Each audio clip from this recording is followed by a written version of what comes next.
Okay, development stream. Dev stream. Now starting. So, I am going to first post on Twitter, let everyone know that we are now live.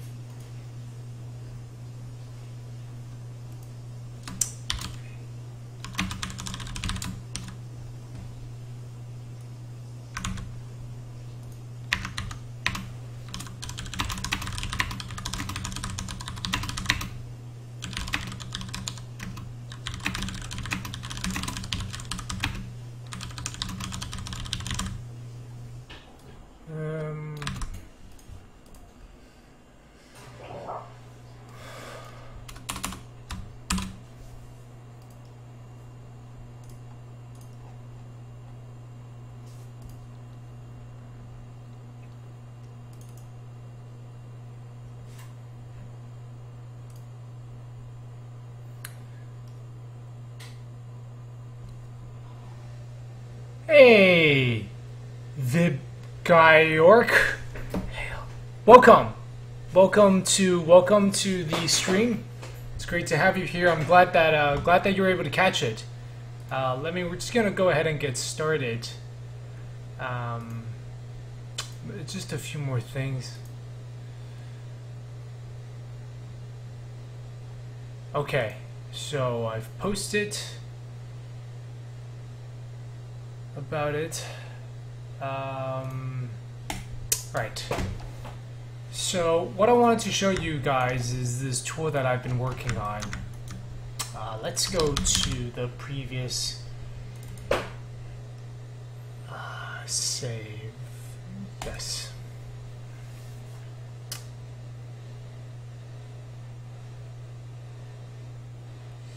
Hey, Mokismo, hello. You are here. By coincidence, by chance. So let's see. Cube.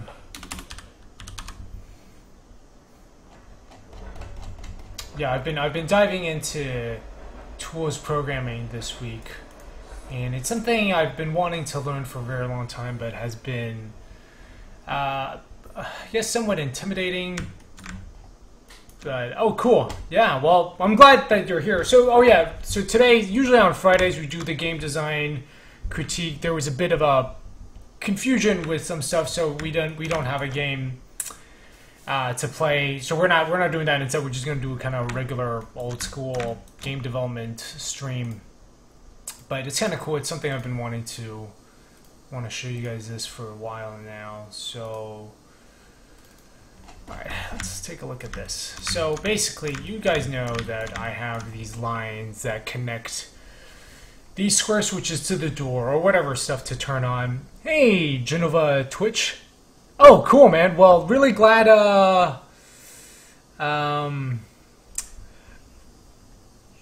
glad that you could be here. Yeah, thanks for, were you just watching the last, you mean on Wednesdays? On Wednesday, so yeah. Then we basically pick up straight where we left off. Yeah, we're just gonna do a regular development stream. No critique today. So one thing you'll see here is that the way these were being done is having multiple lines. So the way I have to place them is I had them each as separate prefabs. So if I want to start making this line, I'd have to like create a line object. These pieces are line corners. They're corners because they have this one gap you see on the side, and so you sometimes like so right now it's turning to the right, so that's the normal orientation. Sometimes when it turns to the left, then I gotta set for example this piece, right, that has the invert box checked. And if I want to place this around, it's pretty tedious because I'm basically scaling the length of it. And then if I want to change, we're critiquing the line drawing tool. Yeah, that's it. So it's a conversation with me and myself. And if so let's say I want to bend it here. Well, I'm gonna have to like, make this one 4, drag this over. We're gonna have to copy a corner object over and change it. I am very confused as to why when I click on this object it's going to the parent. You guys see what I'm talking about? It's like when I click on...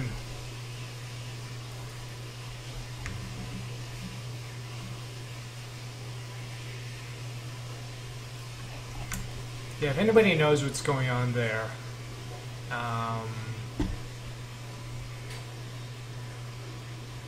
Hey, Gaming Monkey 11, D7 Samurai, you guys are all here.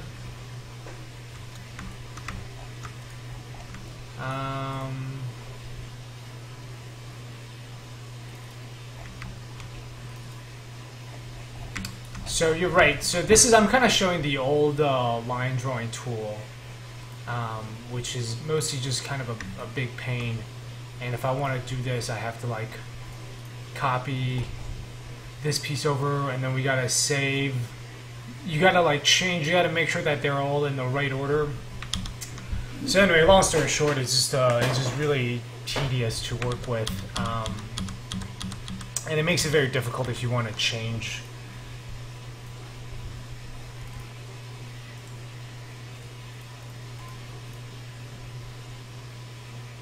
Why did I end up changing the name from Relativity to Manifold Garden? Several reasons. One is it didn't really make sense to call it Relativity. Like, it was based on, the name Relativity was based on the MC Escher print. This one, that was the initial idea. And yeah, and I talk about it more in the blog post, which is on the devlog, but the game has since expanded to much more beyond that, and it's also, I just don't, there's like so many games, single word puzzle games that have a whole that are just like a bunch of puzzle games that's just a single scientific word. Parallax, perspective, magnetic portal. Anyway, let me undo this tool so that we can. I don't actually want to change it.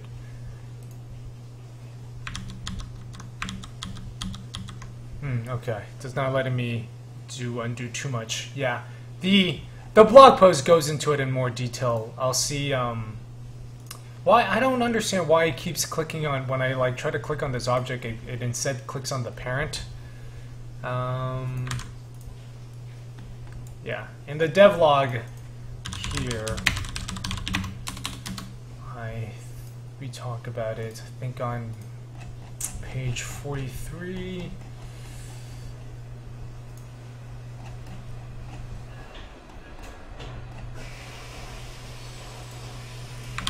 Just gonna post this. There you go, Gaming Monkey. Right.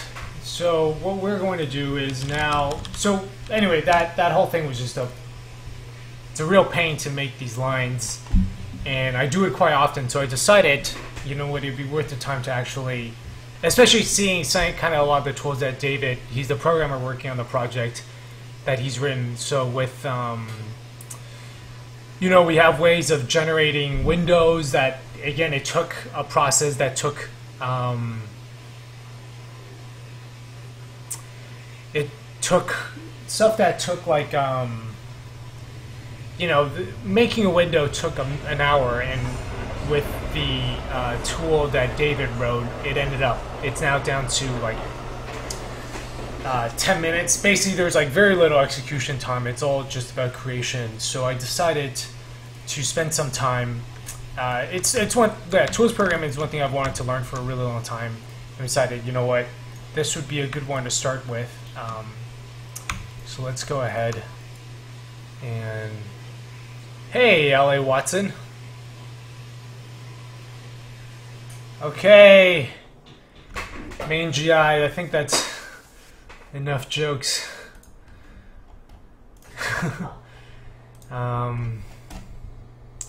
Let's keep this on topic. tools programming. Right, so I'll show you guys what I have now. Right, so instead of that really painful thing where I had to like drag and drop prefabs, I bring up this window and start block placement. You can see it's got the this green kind of green square, and it shows me where this is my brush, so you can see it actually adjusts to whatever surface normal is there, which is great. And you can see that it's actually aligned to a grid, right? So it's not you don't just place it anywhere. So we have it aligned to a grid. So I'm going to hit P, and that's P for placement. And what it does is it generates, so now you can see the white lines are guides. You can actually move beyond them. I decided not to bother with trying to figure out how far they can stretch. It's really not that important, since this is more for me. So you can see the red means I can't place a line there, right? So if I hit P, nothing happens. If I hit, where the green is, then it can place a separate marker.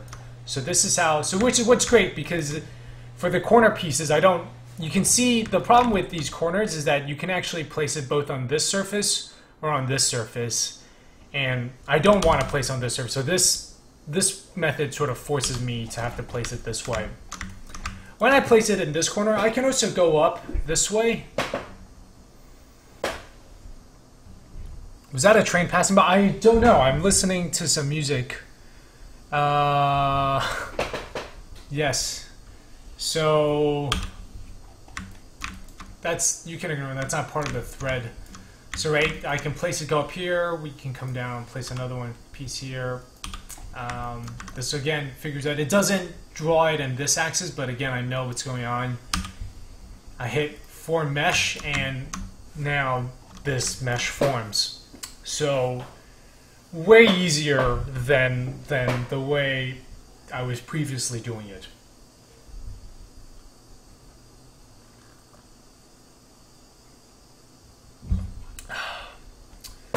So yeah, and we'll talk a bit. So actually, as it turns out, the way we're drawing this mesh is actually exactly the same. It's very similar to the way we're doing the waterfall. So I basically took a lot of the code that Chris wrote, because the waterfall, that is a mesh that's being redrawn every frame. So I was like reading the code last week to understand it, and then when I started making this, I was like, oh, it's actually the same thing. And because we don't have to kind of deal with arbitrary turn angles, that this is actually really, really handy. Like I'll show you guys kind of what I'm doing. So there's a few things that's left. One, I have to fix the corners of the mesh, so you can see if you look closely that right, the corners are a little screwed up. I need to actually have them bend in, fill in this area, and then there's obviously this pout. You can't see it because they're all missing their materials, but there's a bit of an overlap. So we need to do that. Well, I'll talk a little bit more about that. It basically means figuring out knowing which way it's turning. Clear list when mesh is formed, so I can make a new one without having to close a window. Right now, to get a new mesh, I have to close a window and open line drawer again. Apply material to the mesh, so that's some UV stuff. Undo should remove the marker from the list as well. So this is a really interesting thing. Not exactly sure how I will go about doing it, but basically, so if I place these blocks, right, I can actually undo.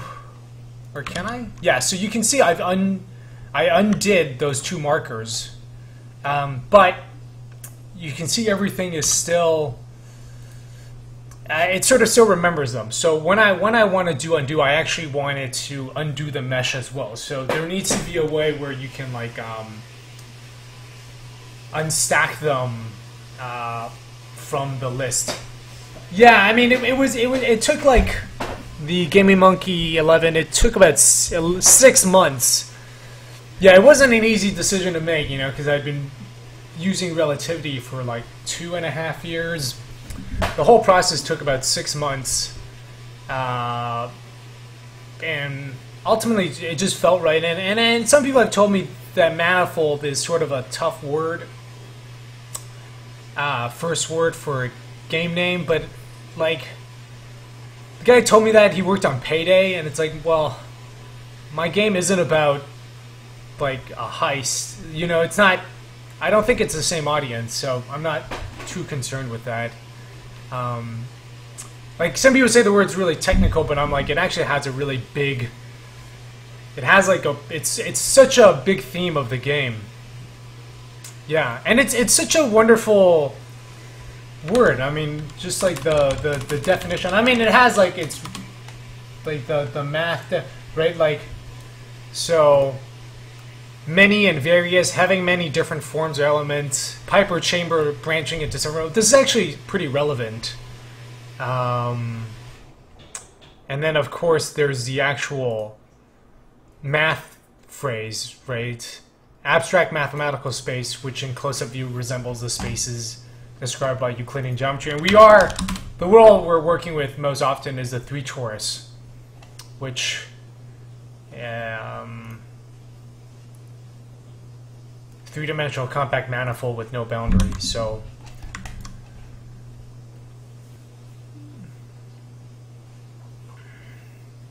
the Kantian definition, yes, that's also really good.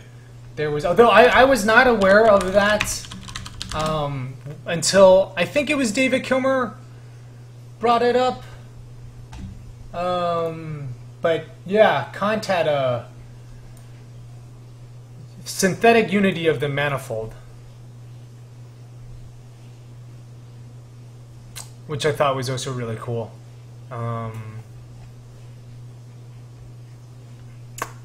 I can't say I fully understand this one. But anyway, so that the undo isn't working.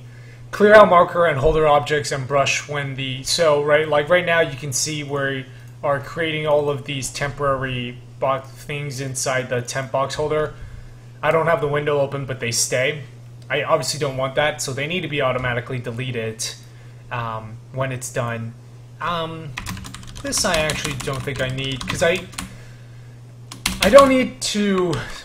I thought I had to save the mesh as a prefab, but I actually don't, because each mesh that you create is unique.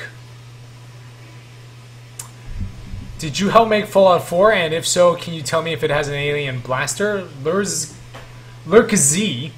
No, I do not work at Bethesda, so I did not help make Fallout 4.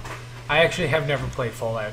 No, that's not true. I played like New Vegas for 5 minutes, but I couldn't figure out how to read the map.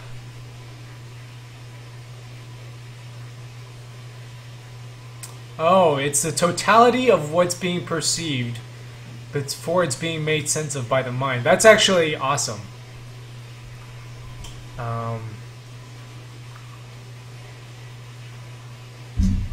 Yeah, I had a giant list of names. I don't know if I ever showed it. Let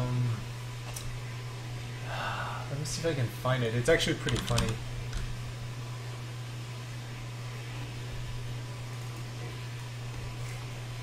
Garden of the Infinite, Garden of Strange Loops relatively, Tree of Infinity, Dimension Garden, yeah, Manifold Garden is here, Wall Walker, City Folded, Inner Vision, Impossible Architecture, The Impossible Architect, Archimaze, I don't really like that, Archidream, that's not bad, As Einstein Sleeps, that sounds like a novel, Deparchitecture,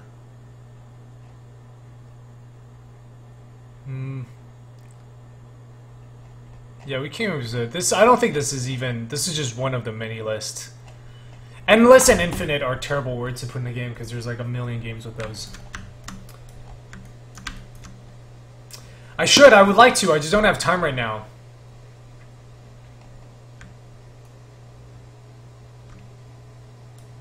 Alright, so let's go back. I'll talk about... So basically what we do is we have a... I'll explain a bit of the code. I'm trying to organize it anyway. So basically we have this object called the line mesh maker.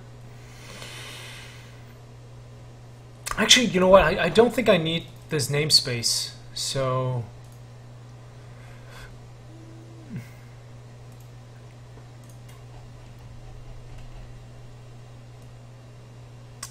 Yeah, you know what? I just realized I don't think I need this.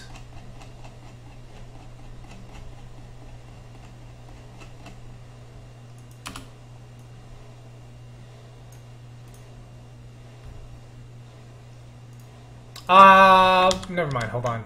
I think I do. Alright, so basically we have this this class of objects. It's called the line mesh maker, and every time I put down a marker, what this does is it stores information about each bend of the line. So right now it's got the position, it has the normal, like the surface normal at that point, and we actually want to add the water turn type.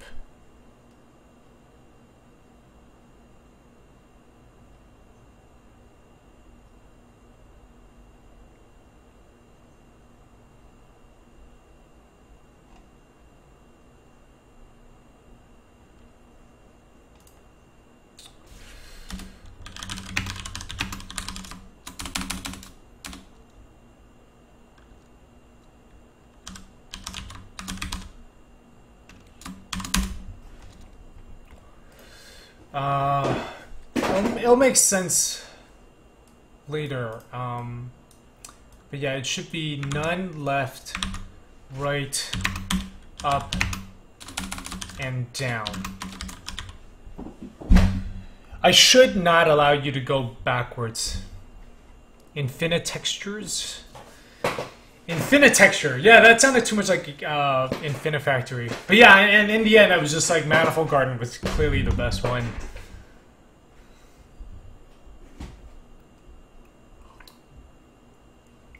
So the reason, well, I should just explain. The reason why I want the turn type here is because I actually need I need to know whether this is turning right? Because that's going to tell me where to put the corner. But the way the turn type is going to be pretty tricky because it's actually the turn type is stored in the one where the turn happens. But you don't know the turn type until you've placed down the next marker. So it needs to be like when you place a marker, it needs to tell the previous marker what the turn is. So for example, you put this first one and then, well, so the first one is always none, right? There's no turn from the first one. So this would be like, you put this on, and then what we do is we put down the second marker, and then it would tell the first one that it's none.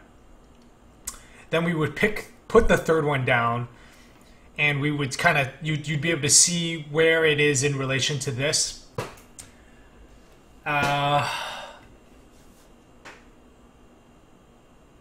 Oh, yeah, you know what? We need the forward. Public vector 3 forward.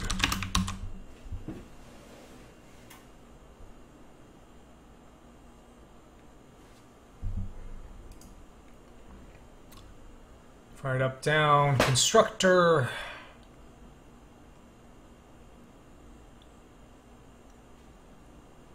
So, yeah, when we build the, so again, let's see, just so I can remember, forward vector, the variables forward and turn type are not set until the next marker is placed, right?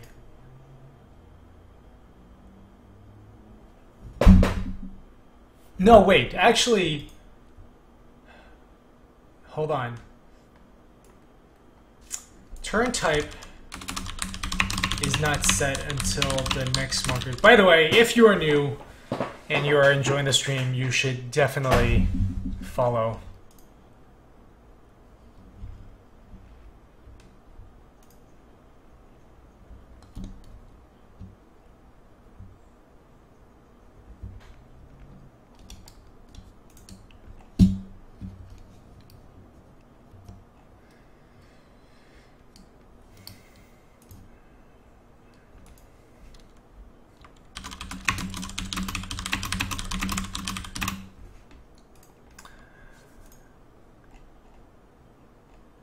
Okay, so Dying Battery 22, hello. Well, thank you for the follow. Turn type is not, so turn type is not set until the next marker is placed. Forward vector is determined based on previous marker. In other words,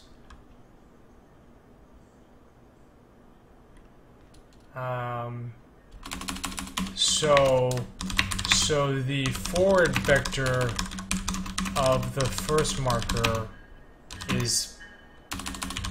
needs to be set differently. Also, turn type of first marker is always none. Got it. Okay, so we have this thing where we're storing this, right? Where we're storing each information at each marker point. This is the, the line draw brush editor window. We're basically declaring a bunch of variables: brush color, brush size, etc., grid size, mesh vertices, mesh UV, mesh triangles, turn type, yeah. There's also, eventually we'll need to, I'll have to rewrite the shader for how the line grows, for how the line lights up. Okay, so menu item, this is the line drawer, so this is what tells it, right, this is what puts it here. It's under relativity line drawer. Do I always make games on every stream? Usually I stream twice a week, and Wednesday I always do game development. And on Friday, we usually, this one's a little bit different. Usually we play a work-in-progress indie game and talk to the developer. And I've done that for about 13 episodes. Like last week we had Memory of a Broken Dimension. I thought that was one of our coolest episodes.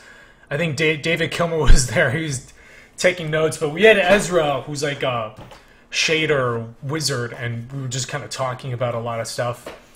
So... but this week there was some confusion with a few things, so that got screwed up. So I'm doing game development instead. But yeah, and I suppose I don't always make games. I'm making this one game, but it's so big, so there's a ton of stuff that we can work on.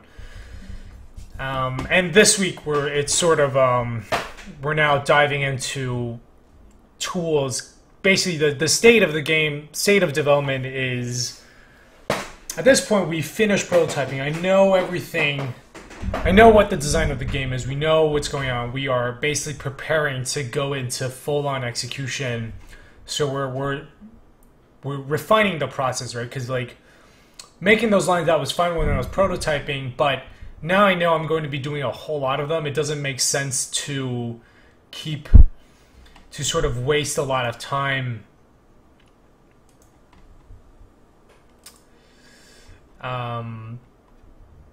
Doing it the bad way. So it's like we're gonna invest the time, work on tools. So we're not actually making anything new in terms of content. We're making tools to help content creation be a lot easier. Yeah, VibGRC. Glad that you saw it. Yeah, I actually. It gave me the idea. I'm man, I want to do because I'm also talking to this guy Maxime about doing a talk about doing a regular stream about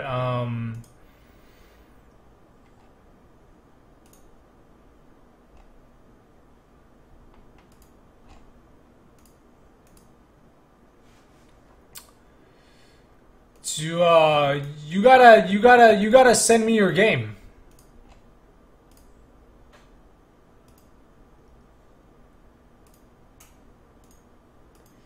Yeah. You gotta send me your game, Mokismo. But I forgot what was my. Yeah, I would kind of love to talk about shaders on a regular basis. Like, just get people who are all super interested in, who are really good at shaders to like come on and just like, I think Eddie Lee, he does this guy, Eddie Lee, he made Nova 111, but I've been actually seeing his work for years, and he does, yeah, so I guess he wrote this in Shader Toy.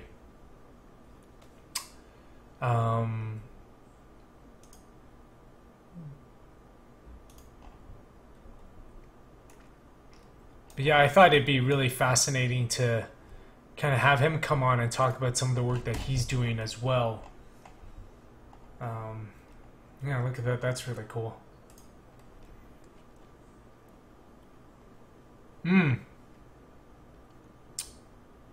Well, the shader is separate, right? That's separate from the game design stuff. That's more just like it's something I'm really. It's not really related to puzzles. It's something I just think is super cool, and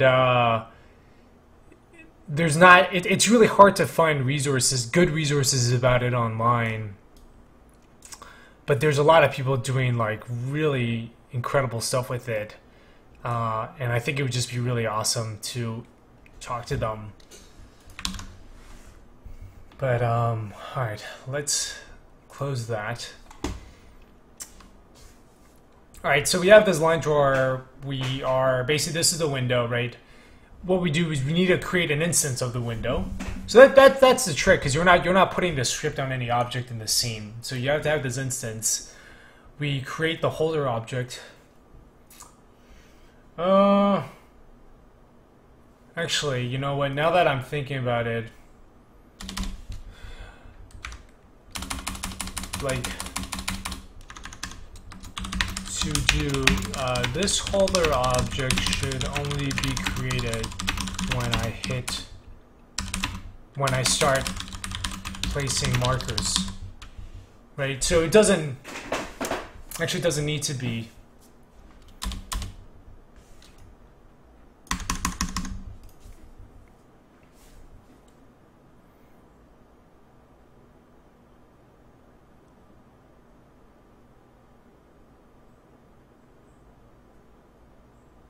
So yeah, you know what, in fact, we can just do this right now. What we'll do is we'll copy it. So right now, it creates the object to hold all of the markers when the window is created.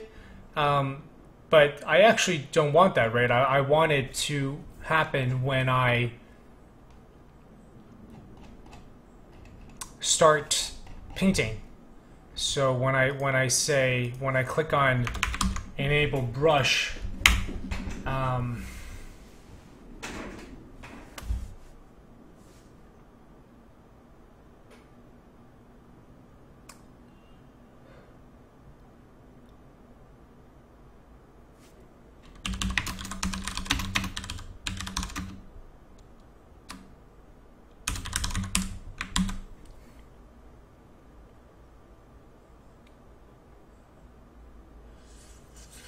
because now I'm wondering how I can.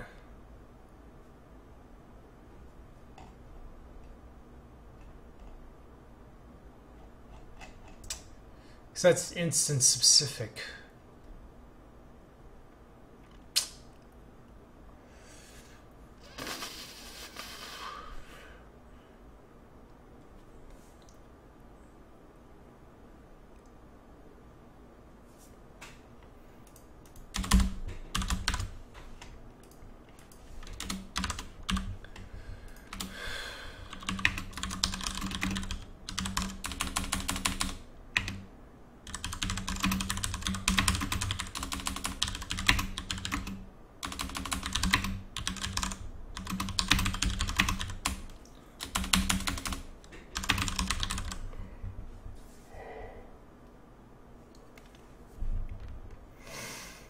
Did you ever make a game not based on another game? This game isn't really based on another game.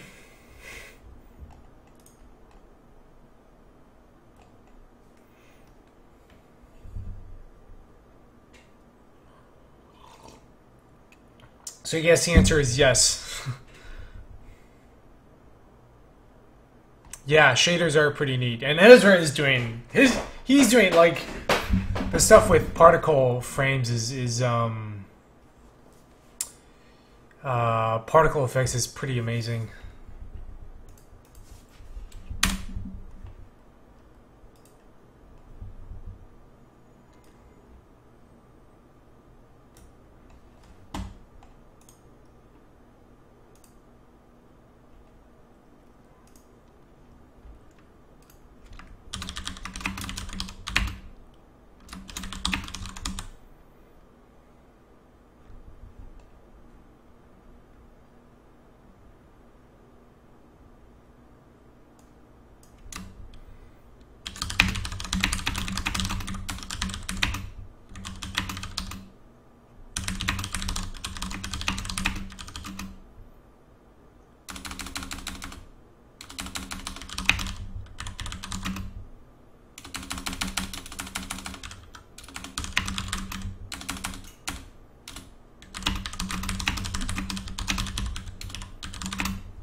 Alright, dying battery 22.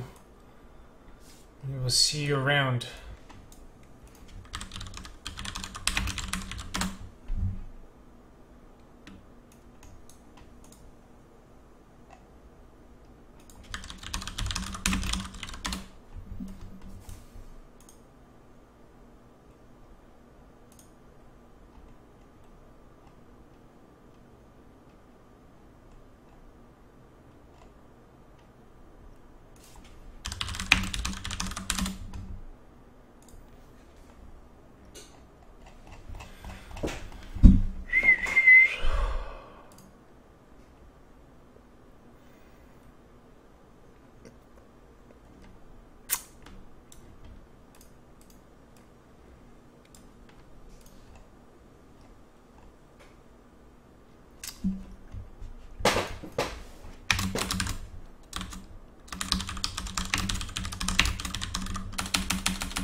Alright, so we'll have this and it's gonna hold on to the object temporarily.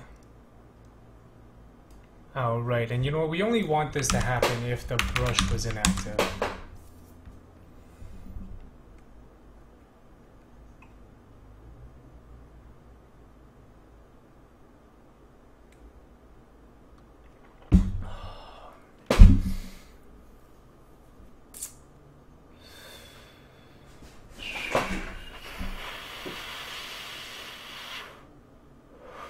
Except now, how do I make...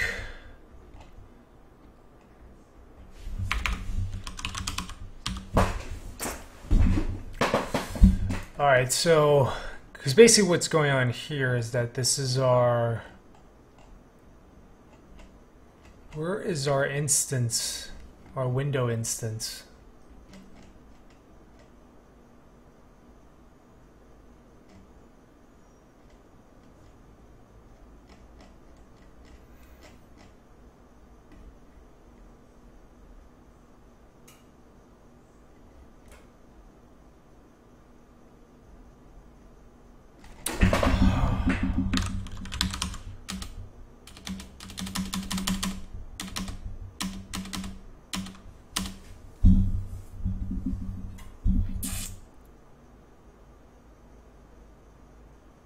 Oh, you know what? Never mind. We can just make it, right.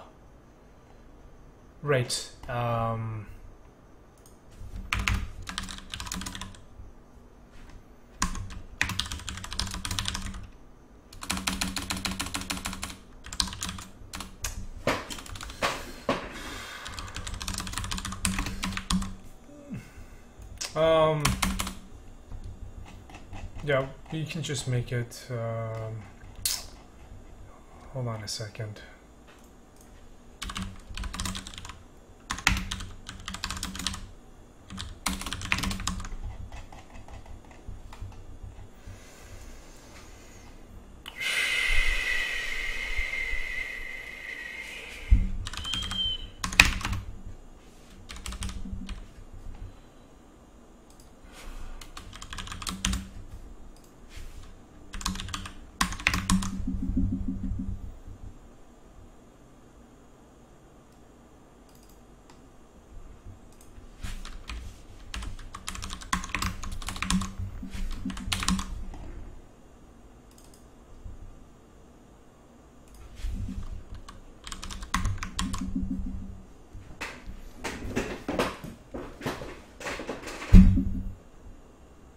Wait a minute, don't I already have this create holder?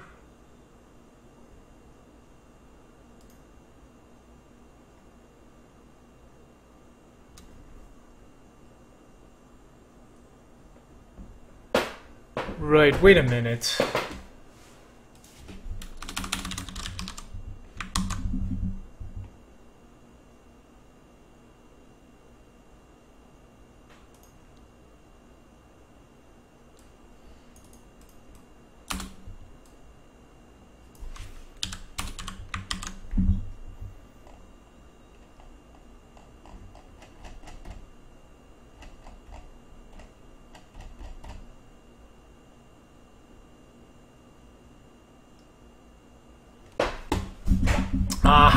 Wait.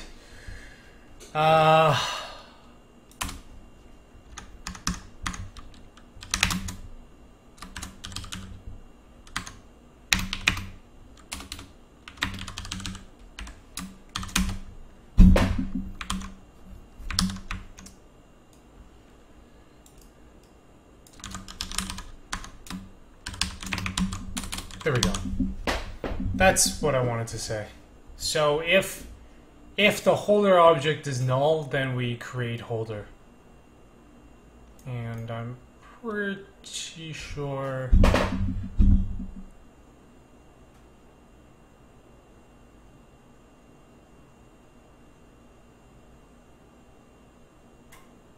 Okay, right. And if we don't, so yeah, and if we don't have a brush... Oh, no, you know what? The brush actually needs to be...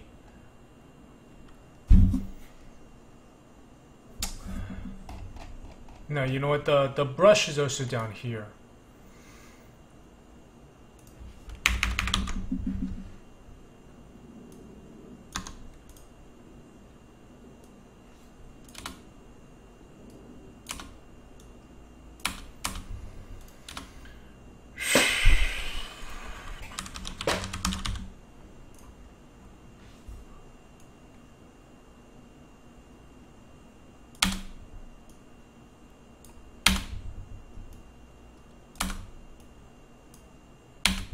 Hey, Dying Battery, back. You got food and now you are back.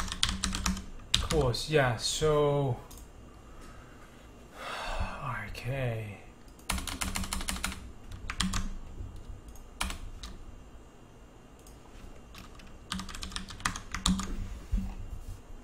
Okay, so now when you enable the brush, we set brush is active to true, so we know brush is active.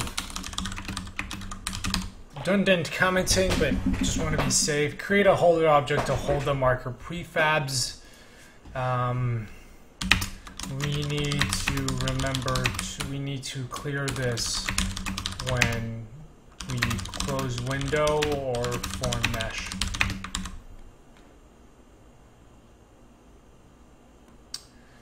Create a brush object if we don't have one already.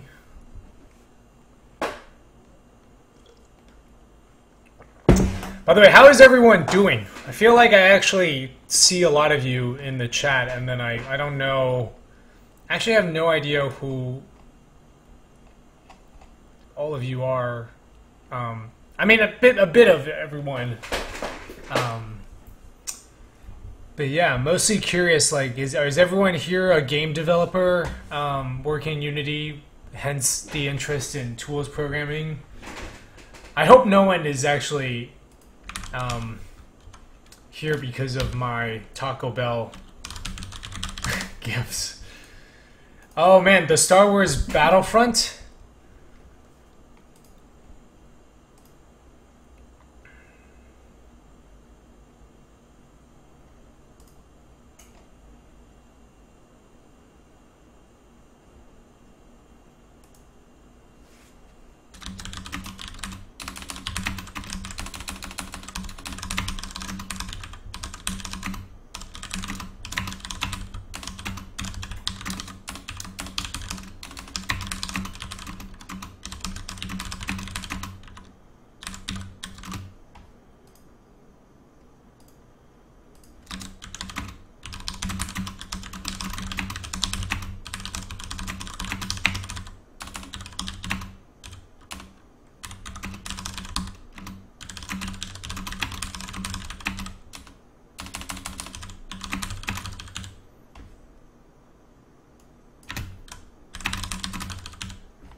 I'm a game dev that doesn't use Unity. I'm just here for my... Thank you. Game development, coding C, C++. 4:15 a.m. Oh man, yeah. I've been working pretty late too these last few days. I keep thinking like I'll stay up all night and finish up this tool, but then it always ends up being way harder than originally expected. Using Unreal.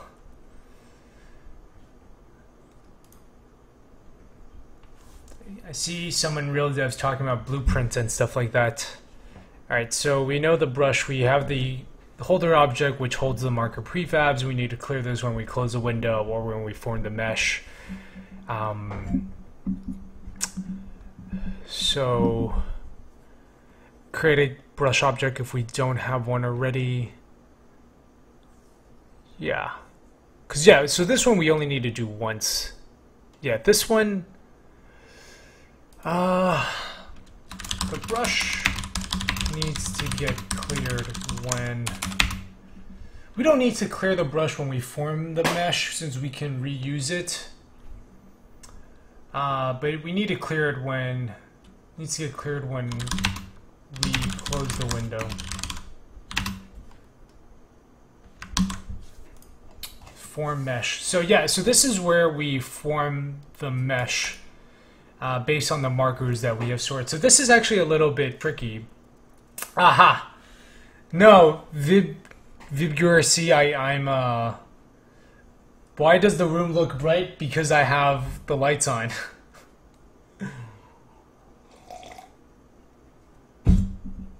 But you can see if you look at the blinds, it's clearly night out. But I like having it really bright where I work. Yeah, I know with like in Unreal, the shader stuff is like node based, and that's actually really tricky for me. I can't think with nodes. So anyway, what we do is, so the way Unity mesh stuff works, it's actually pretty cool. Basically, and this took me a bit to figure out, but I thought I'd talk about it in case anyone here is interested. So first what we do is we create this mesh object. We have to add the mesh filter and the mesh render. So the mesh filter, the render is what makes it appear on the screen, but the mesh filter is kind of what holds it. So we make the mesh filter on the mesh object, this new mesh that we've created. Mesh clear, I don't know if you need to do this at the beginning when you instantiate it, but all the examples do that, so I thought we would just do that. Mokizma, I don't know where you're based in. I think in Toronto, right? Yeah, they don't have electricity there. So what we do, we have this list of vertices, the list of UV, and the list of triangles. And this is the marker. This is the number of count. So first, what we do is we iterate through all the markers. These are all the points we've placed, right? And we add those points, we add those stuff to the list of vertices, UVs, and triangles. So first of all, what we need is the forward vector based on 2 marker positions. So what we do is we get the latest one, we get the one we're on, right, marker I, and we get the position of that and subtract from it the position of marker I minus 1. So that gives us the forward direction between 2 points. This is actually... This I don't think I end up using. Yeah, this I ended up getting rid of. Right. Okay, yeah, no, actually I did it here. What we do then is we get the surface normal at the marker, at current marker. So this is because so for example, when we place this here, right, this section, the surface normal is based on the surface normal at this point, not the surface normal at this point, because the surface normal at this point is actually along with the green surface. Oh, Vancouver. Vancouver is way prettier.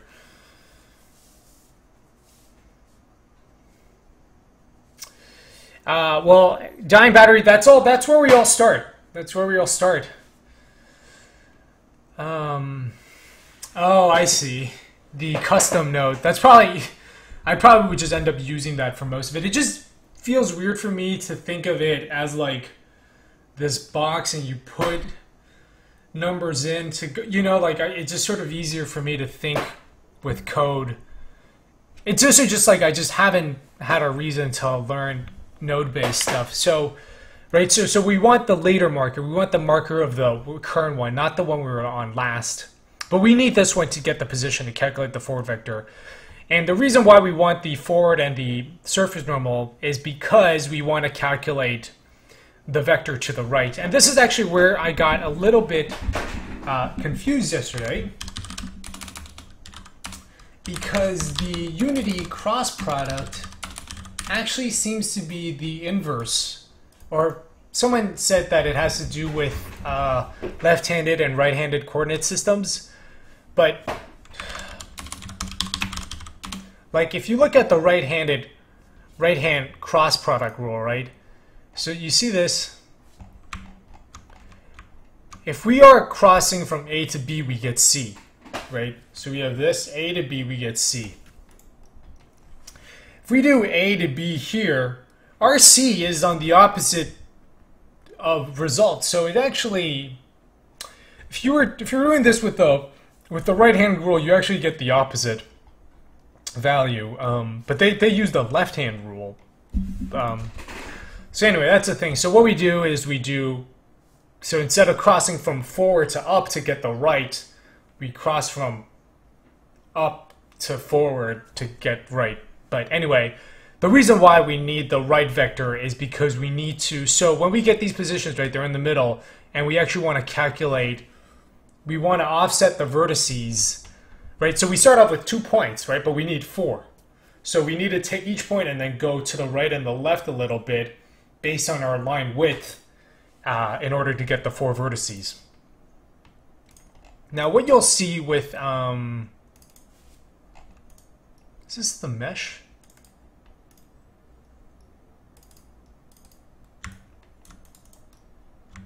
Does that even make a mesh here? Yeah, we need to set the position of it and all that.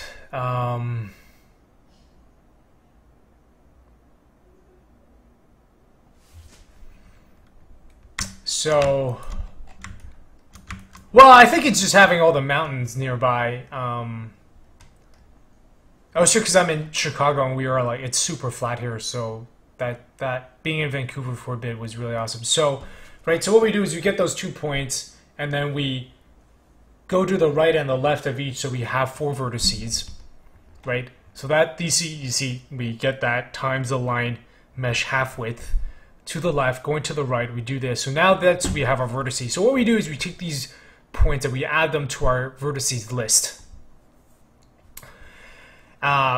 Then we add the UV. So we need, for each vertex point, we also need a UV. I'm not actually 100% sure how this works yet. So right now I'm just adding vector2.right to them. It's just placeholder. I mean, that's why they're just pink.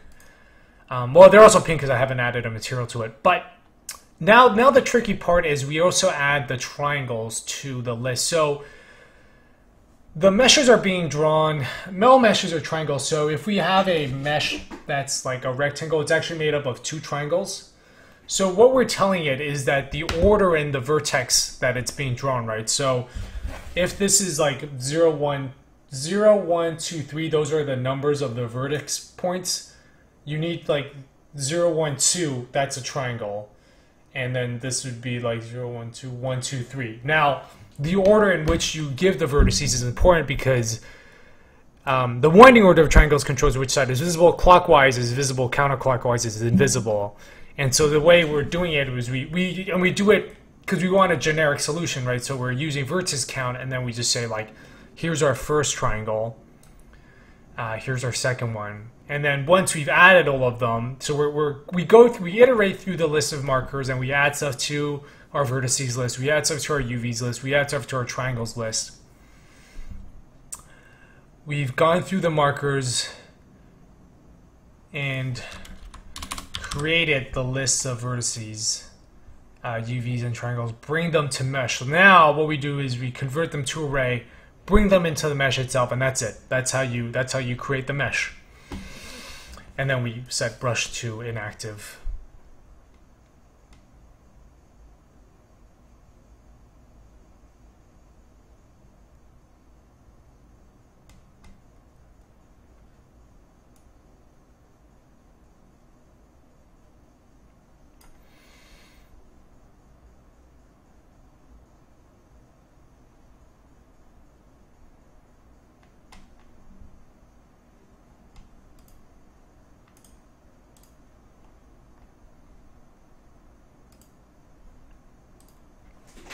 Alright, so that's that. Painting blocks. So let's go ahead and start. I think it'd be helpful to add a material.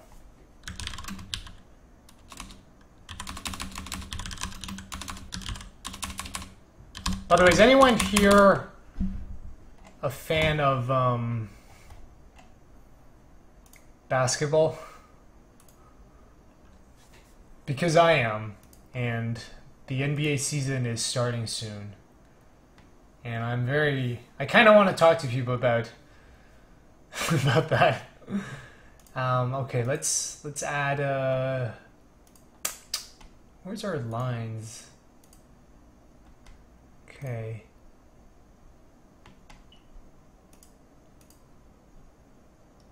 Line blue. You know, like I think another thing that would be really useful for this is have it have the line mesh draw as we're building. I think that would be really useful.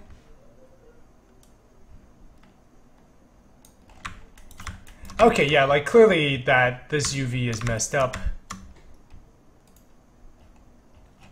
Oh, you know why? It's because what's this basketball?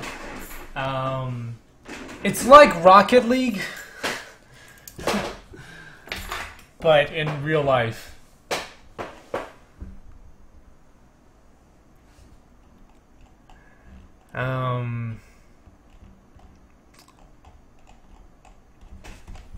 Yeah, it's more. I mostly just got into it through NBA 2K15. Which, by the way, I will take this opportunity. Look at this. All my YouTube recommended videos are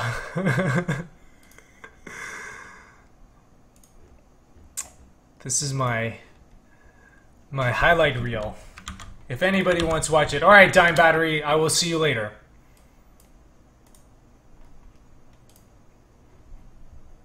Oh man, what is up with Dime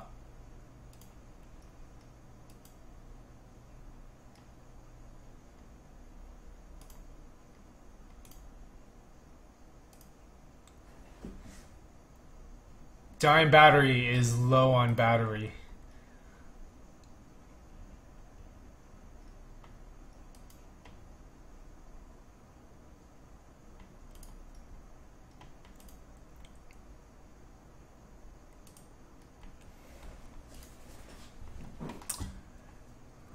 Okay.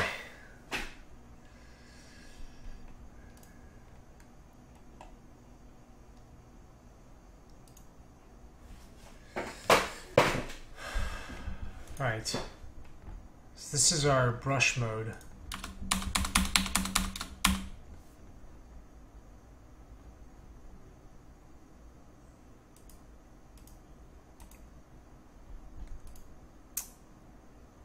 Okay, I think I know what's going on. I think the way we're adding them, it should actually be... I think, yeah, so you don't actually want to add them all. I think it's more like... So Chris is actually... He did some stuff with...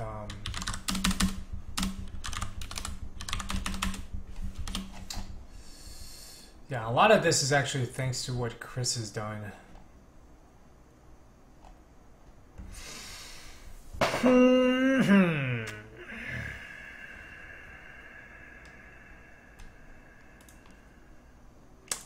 Yeah, I think... Wait, that needs to be 0. I think it's because we set them all to 1. I think it needs to be like this. Let's try it again. Hey, a tasty shrimp platter. That is a great username, by the way.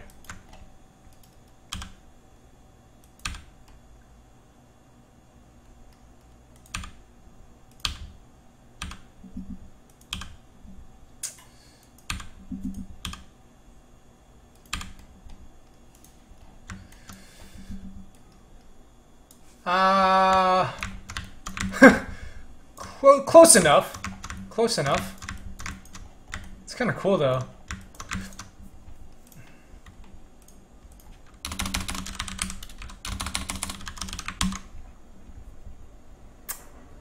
Yeah, I know what we do. We just got that messed up. But yeah, I mean, I'm like kind of surprised because nobody told me. You know, you get all those articles that are like, oh, 10 things I wish I had known when I started making my game. And no one talks about tool development. And I'm like, this thing is so useful. By the way, I don't know if you guys know Lucas Pope. He was, he made Papers, Please. But he was actually originally a tools programmer at Naughty Dog. And, yes! Take that! We did it! But he was a tools programmer at Naughty Dog, and in fact wrote a bunch of stuff, tools for Uncharted 1 and 2. And I think that's like, and he, if you ever read the Obra Dinn development log, he's making magic happen. Like, he has such a great understanding of the engine and is able to make tools as he needs them. It's really inspiring.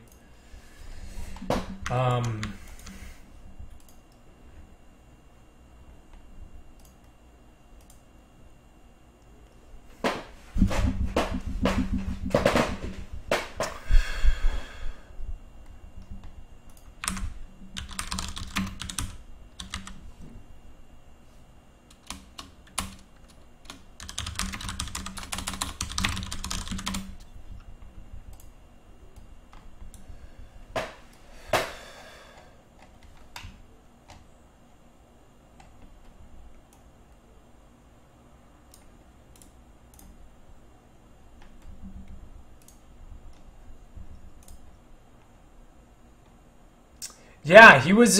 He's also one of the coolest guys in the indie game scene. But yeah, like so he and it's funny, right? Because he, if you think about it, like tools is all about UI, and Papers, Please is like just UI. So it kind of makes sense once you know that. But yeah, if you play Uncharted 1 and 2, you can actually see his name in the credits. Let's see. So line material.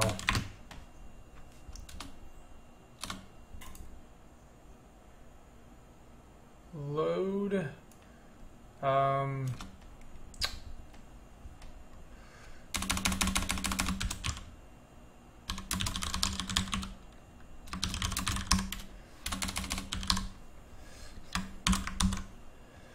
So, and then what we'll do is we'll actually just straight up apply the material to the mesh when we've generated, so I don't have to do that extra step. So yeah, anyway, but yeah, you can see exactly here how like this is going, right? Like I want that to actually come down. I want this vertex point to come down to here and that to go up there. And luckily, Chris had to do this for the water mesh, the waterfall mesh. So we're just gonna steal from there. But anyway, and I want to talk a bit about kind of the state of the project. Let's see here. Okay, so way to draw a connection line. So originally David was working on tools, and I decided to start doing that too, just because it's something I wanted to learn and also take the load off him. But, you know, like I'm not able to make levels until we have all these tools done anyway. So it's like, okay, I'll dive into that as well. So he's working on the tree generator. This is kind of what we have for that now. So yeah, we're getting close. I mean, we are, like right now, we just need the yellow branches to have some height variation. You can see they're always on the same plane. They need to have a little bit more of a line variation. We're color coding them to show us they're different. Like, so green trunk, so the blue trunk pieces are the ones that you can have branches growing off of. The green ones you don't. So there's sort of been kind of figuring out that algorithm. There's the world wrapping optimization, kind of investigating that some more. And yeah, this stair generator tool. But once we have all these tools, I can go ahead and start making levels. David, while I'm doing that, I'm going to have David work on this a library for MIDI controller setup and UI tweaking at runtime. And I think next year we're just going to be like hitting the ground running. So a lot of much of what's happening from now to the end of this year is getting a lot of the infrastructure set up, making it so that moving forward, it's, you know, I have the right tools, we have the right tools to be creative and build levels. And we want to get, you know, there's a lot of stuff with asynchronous level loading going on, but yeah, I'm excited about the game. It's programming really helps with not being anxious about the project, because it gives you something concrete to do, and like you're not just thinking about this like massive project. Yeah, I was like, I'm gonna build 100 trees, and then I did 4, and I was like, holy cow, this is a giant pain in the butt. And it also doesn't allow for because basically a lot of times with level design, I'll be like building out this level, and I'll be like, okay, you know what, I need a tree that's 20 by 14 by 16, and it needs to fit in there. And it's like, if I have a tree that's just like 20 by 20 by 20, you think that's not that much of a difference, but you can't just shrink it down. I basically have to build a new tree. So it doesn't make sense to have one for every volume. So it's like, we're just gonna set up the time to do it.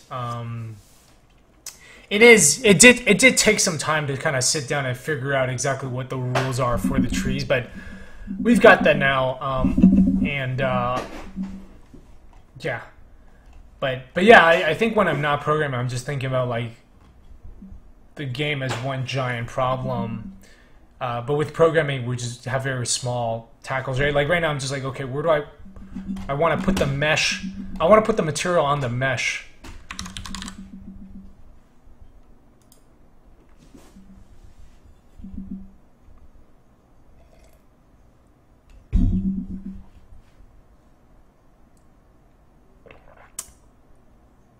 Where's our mesh that we created? I know it's in form mesh.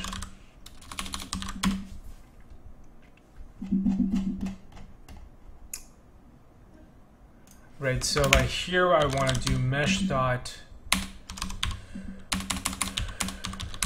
How do you put a material in the mesh?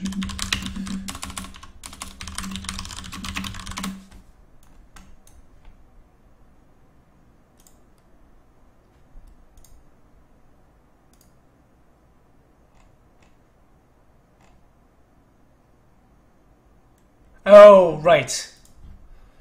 You know what? We go to yeah, we would just put it on mesh object render dot material.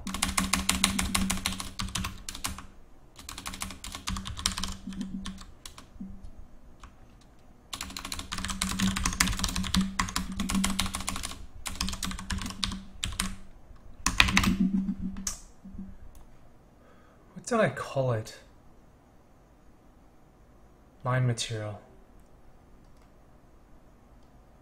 And eventually we want all of these as instances anyway. Form mesh.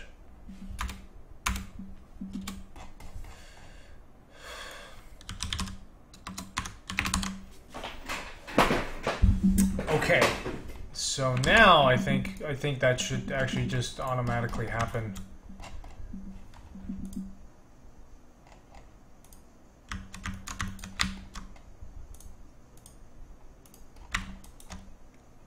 Yeah, I think the lesson here is if you're going to be doing something a lot, you should take the time and make a tool for it. I think for some reason I was under the impression that like I kept thinking tools was only something that a large studio could afford to do, and that as an indie, you know, you were better off spending your time on content creation. But I've learned that that's not true. Yes. Right. Well, we have the material being applied. So, you know, we can go back up there and we'll go ahead and delete that. Now let's fix the corners. Let's see what exactly Chris has done. Oh no, you know what? First, I want to figure out the turn type. So let's work out the logic for that part, right? So basically,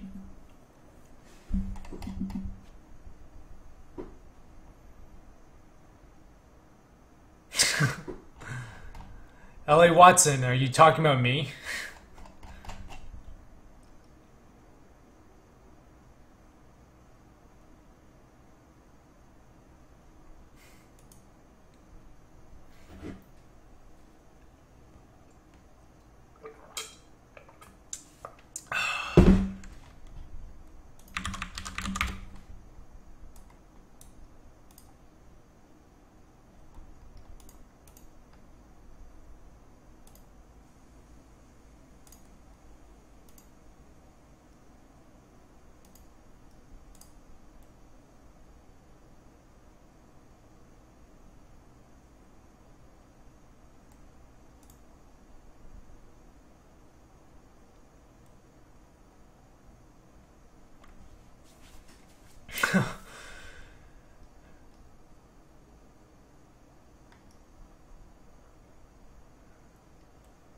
Oh yeah, it's just Mocosmo.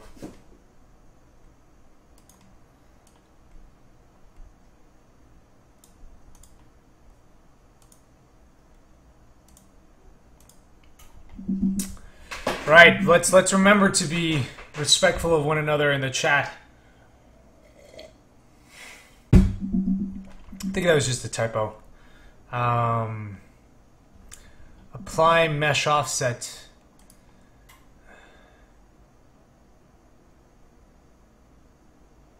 Okay, hold on a second. Let me see here now. What we want is to set up the turn type. So as we're putting down markers, we want to remember, right? Okay.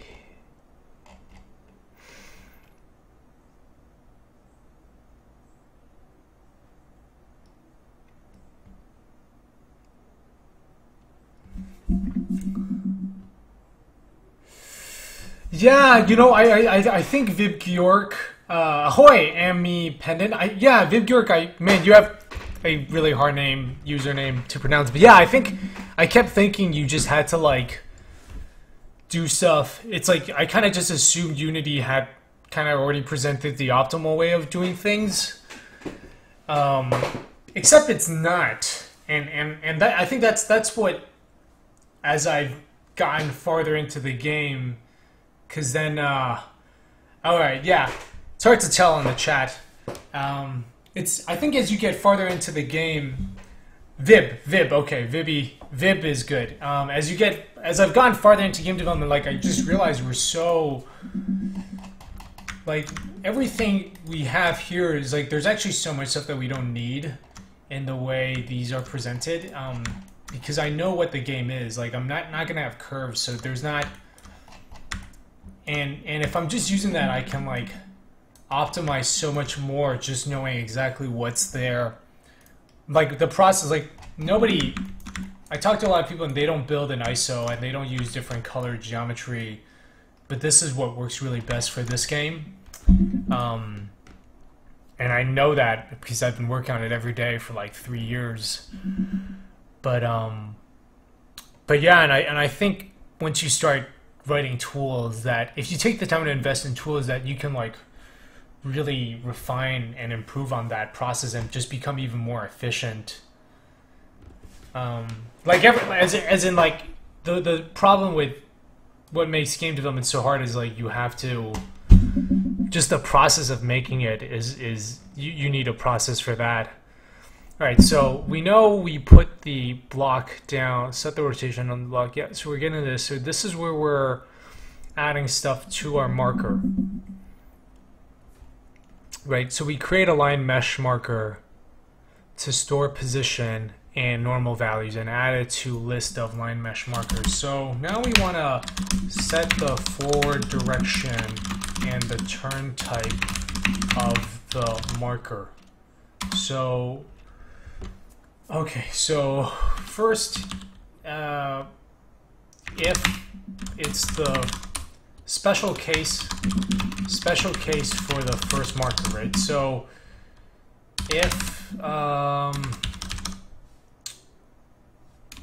if markers dot count is 1, so that's if we're on the first one.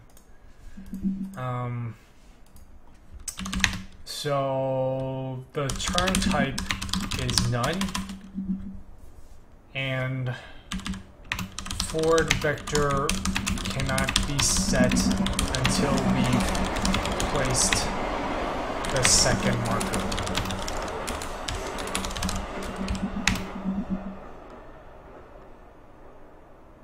Else. So for all cases after the first marker. Right, so what we want to say is marker dot turn type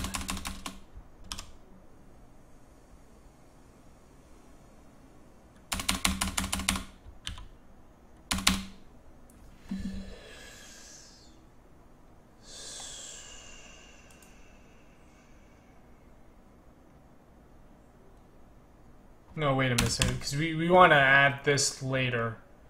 So that means that how are we not able to access this oh,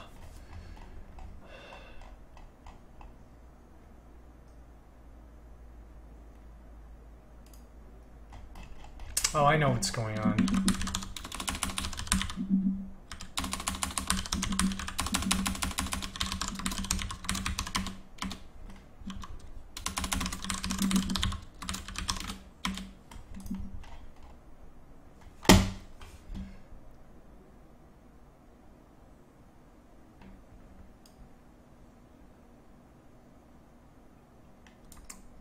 Yeah, okay, I get it.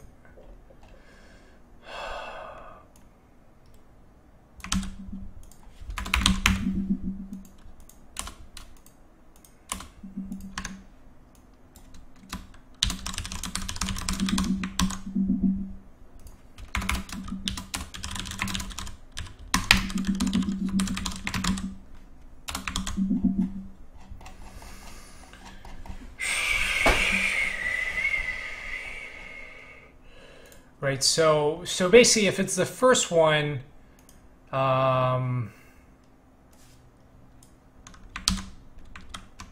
so if it's the first one, the marker dot turn type equals to none. Right, so so now we don't set the forward vector here.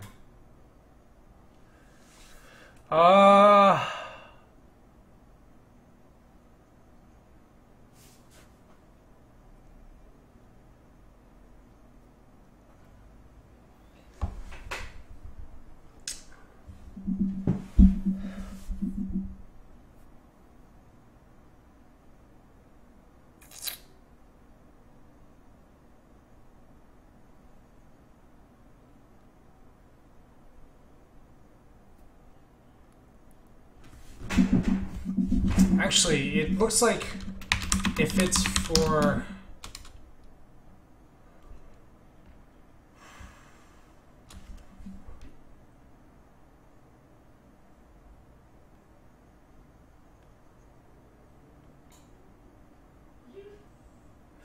I think we might not need the forward vector for the first one. Yeah.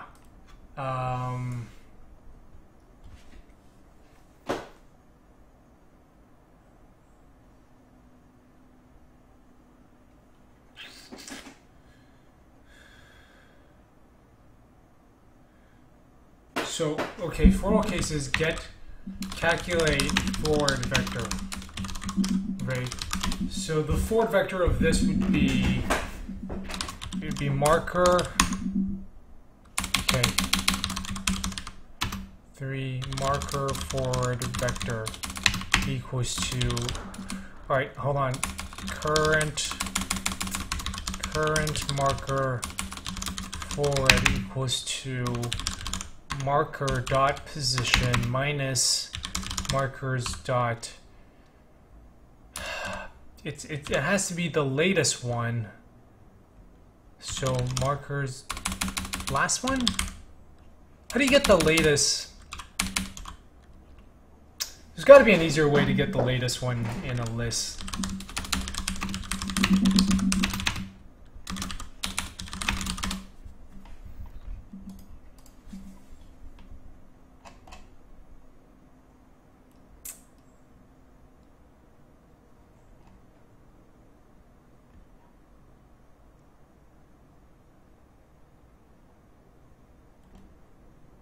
Okay, never mind.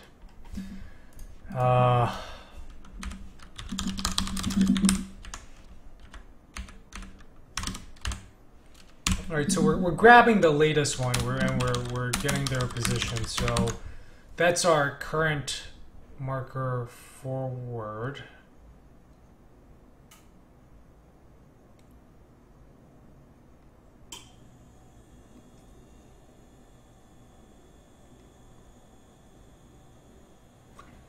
What the heck?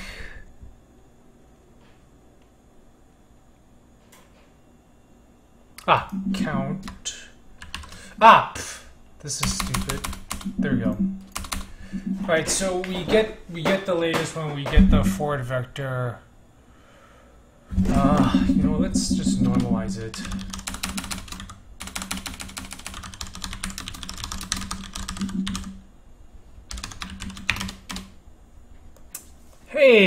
Hey, Callow creation. Collections.last. Link queue, is that a link? Is that like a library in C# or something? I'm not actually a very good programmer.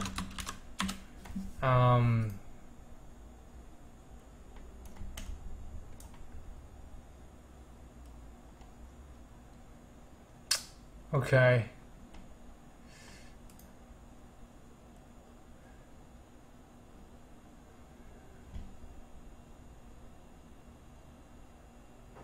Oh, I see.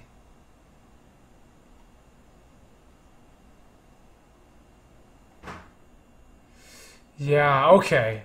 Well, I'm gonna hold off on this for now and just do this since it's more it's getting the job done and I can read it. Okay, so calculate for, but thanks, yeah, I'll keep that in mind. Thank you, by the way. Callow creation.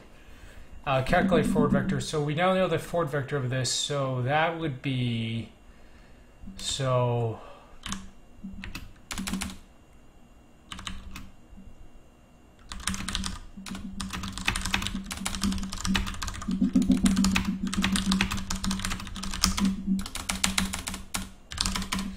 So that means marker dot forward equals to current marker forward. Okay, so we've assigned that. So now, how do we figure out how to now figure out turn type?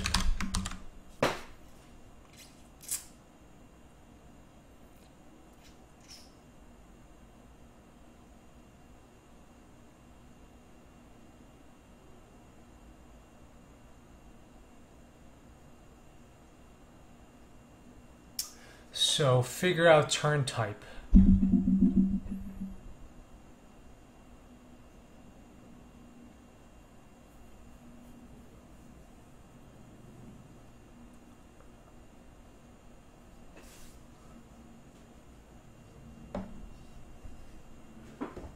Right, so we need to figure out like how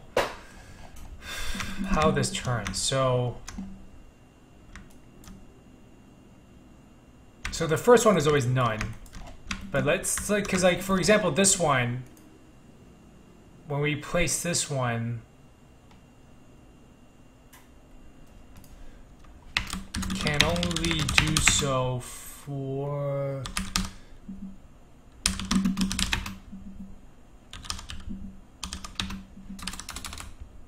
second marker.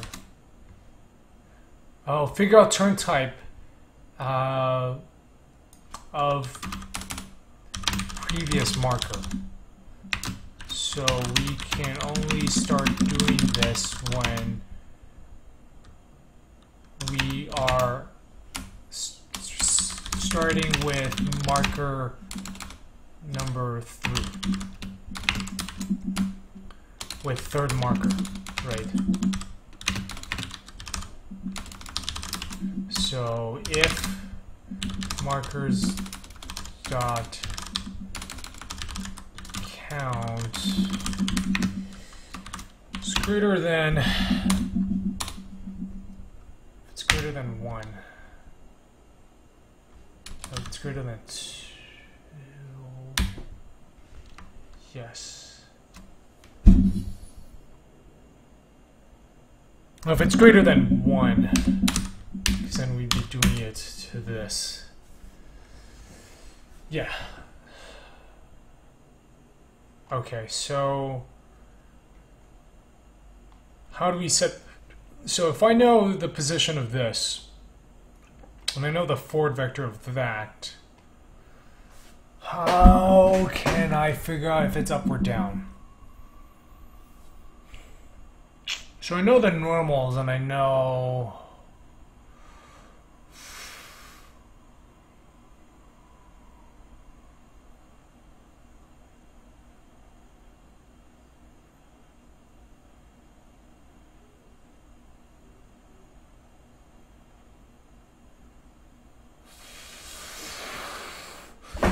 Hold on. You know, okay, going up. Let's going up is a little bit tricky. Let's start with bending to the right. So in this case, I know the forward and I know the normal of this, and I know. So we know position normal forward, and we know position normal forward. So let's say they're on the same plane. So that's 2. Obviously, if they're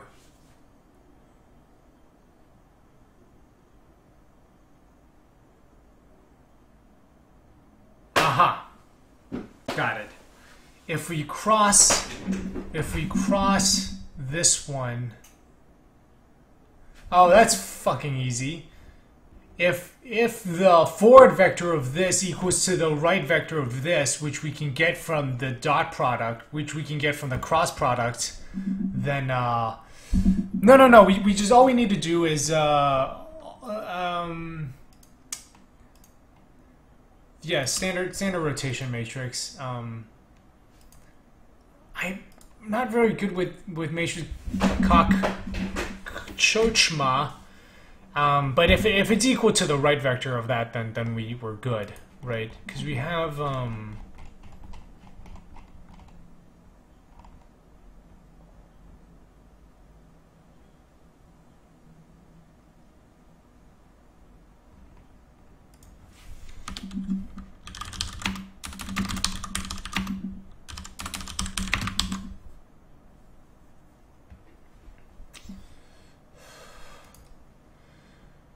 right, because we know. Hold on a second.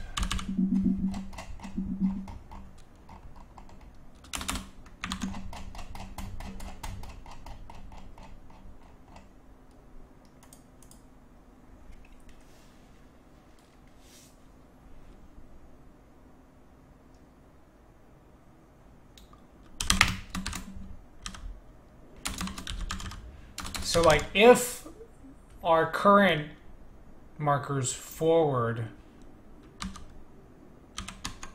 equals to the previous markers right,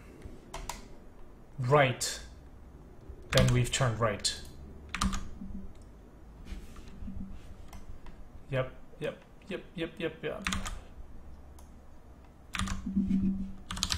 Dot right.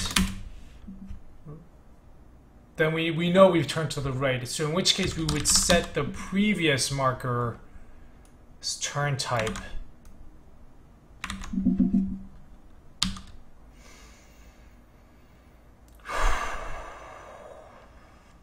as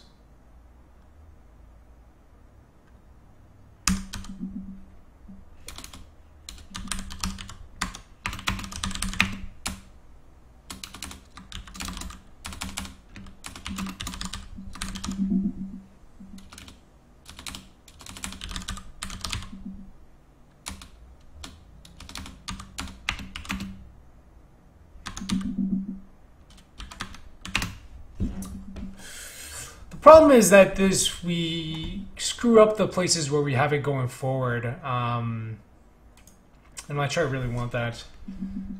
We can just put none for now. Yes, you're absolutely right. We are... It's because there's too many massive screenshots. Wow, what is up? We are getting all of these, Alright, hold on a second, guys. I'm just gonna... Which I'm gonna have to make it so people can't post links without my permission.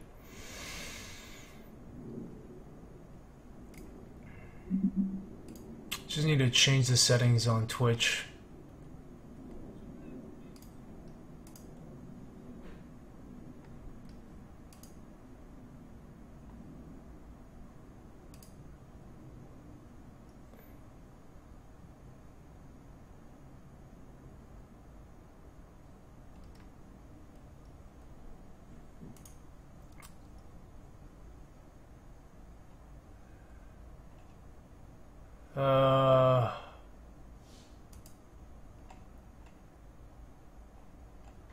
Alright.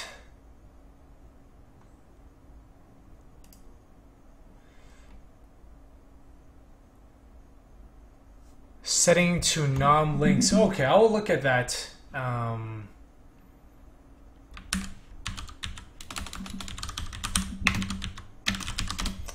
do that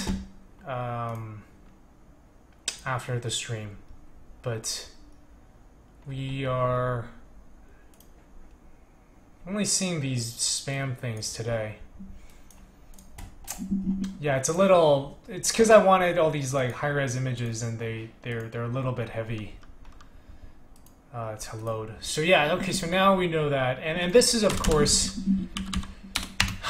if we have the same surface normal, right?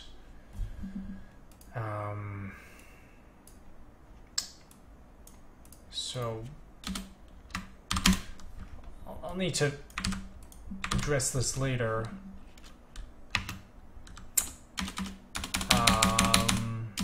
Else if... By the way, hello, Ami Pendant. I think I said hi when you showed up first.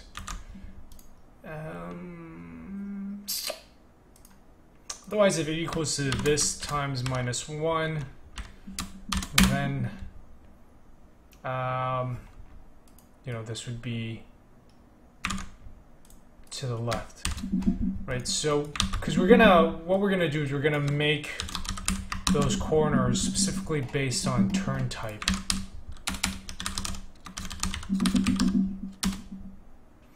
Yeah, because you can see it does.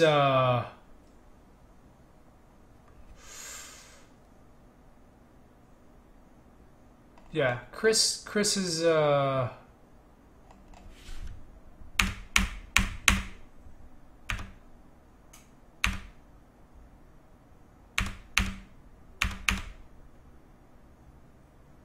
yeah, because you can see basically if it's a right turn, right, the way he adds he just makes his changes, so he gets the outer corner and the... Oh, is it?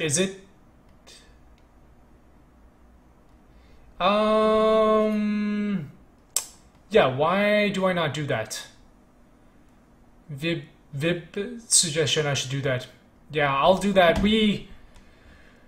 I was like, it was sort of when we were doing the name change, and I was just working on a whole bunch of stuff, so I didn't look into it too much, but I imagine the site is gonna go through at least like 2 more iterations before final. But yeah, I will look at that this weekend.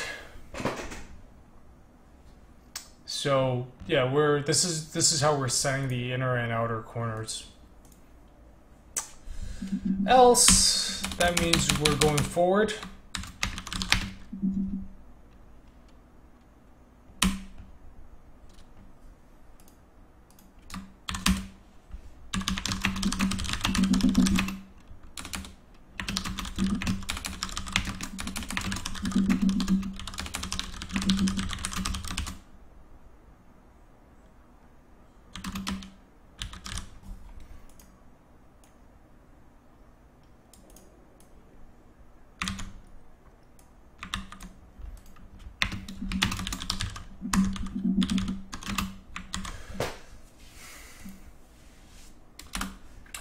Yeah, no one except me is going to use this, so this doesn't really matter.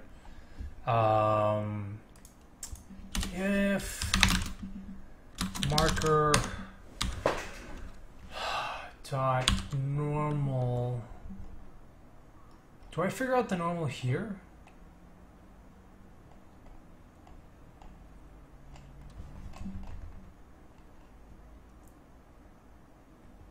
Okay, yeah, looks like I do.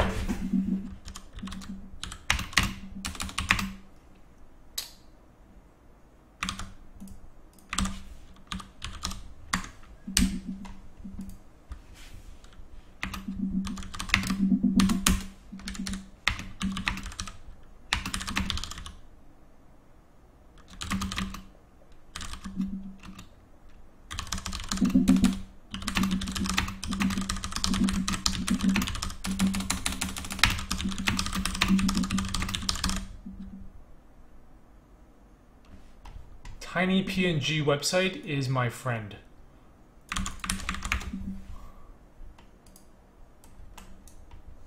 Mom.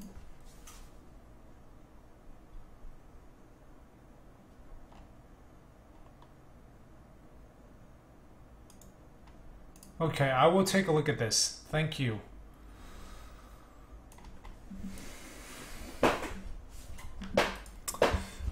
How do we know if it's gonna go, if it's up or down?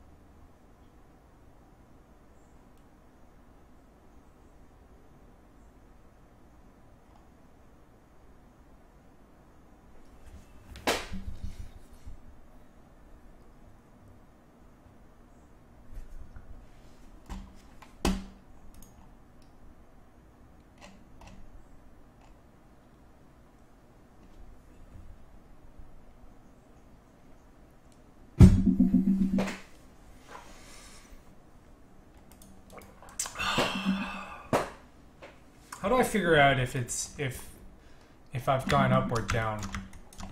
So again, I know the surface normal. Oh, I guess if the forward vector of this is the same as the surface normal of that, then yeah, going up. That's exactly tasty shrimp platter. Yeah, you're right.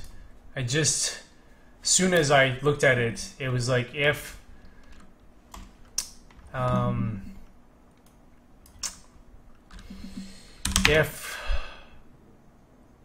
current marker's forward direction equals to previous marker's surface normal,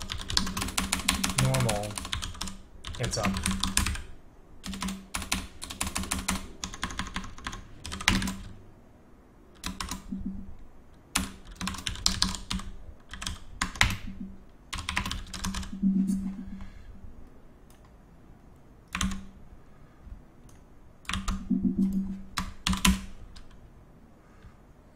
Then the previous one turns up.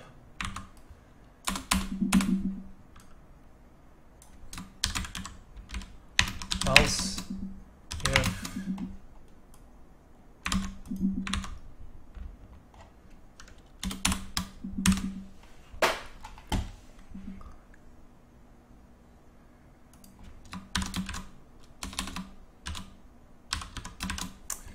yeah, if it is the opposite, then that's down. What? Thought I blocked these guys. Maybe it doesn't, you know what, I think it doesn't set until I stop streaming and reset.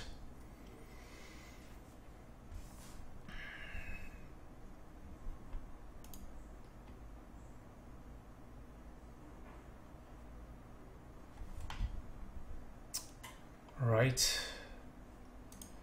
So that's our down, and we'll just say else is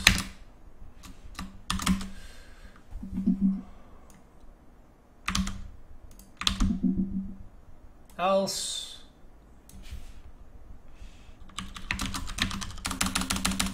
Not sure how else. Not sure how this can happen. Okay, so now we know the turn types. And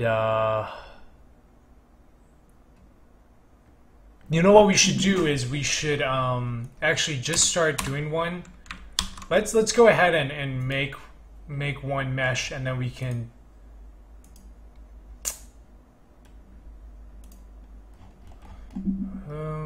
maybe I should make this list.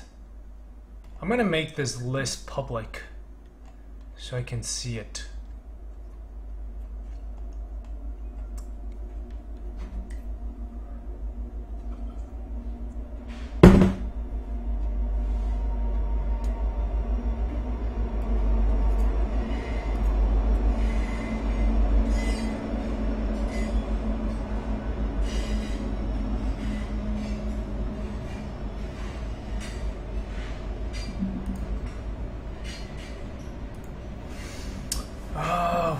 What am I thinking? Okay, where's my marsh line mesh marker?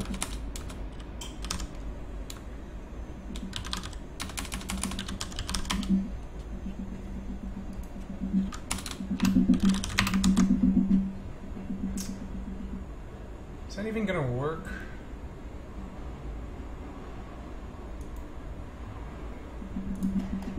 Let me just see.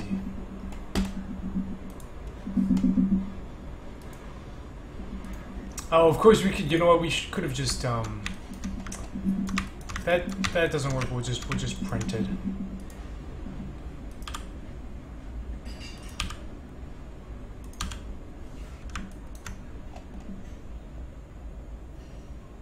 Yeah, you know what? I just realized I actually can't see that stuff.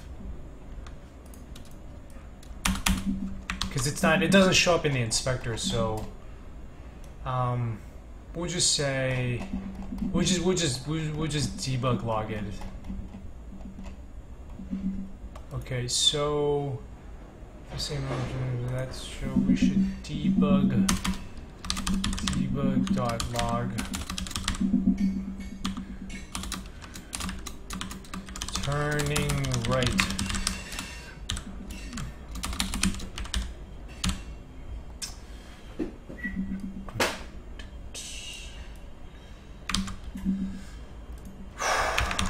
Turning left. Oh, cool. We have some more people joining us. Let me just post on Twitter, let everyone know that we are still working away on this.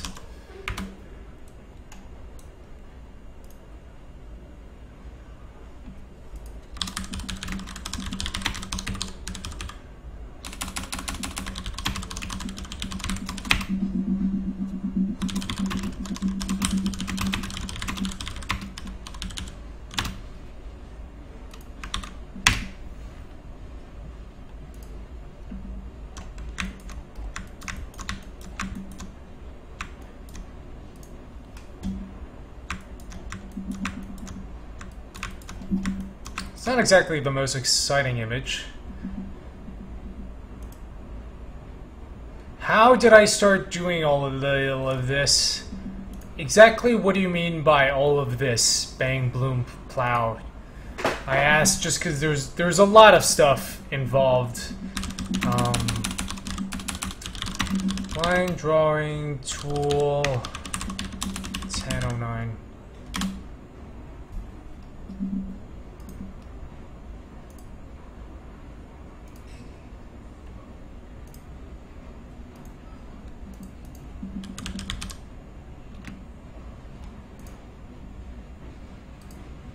Oh, game development. About 3 years ago, I was like, I think I might be interested in making a game, and I just kind of started playing around with in Unity, and it just kept expanding from there. Just tell you this if people are interested in.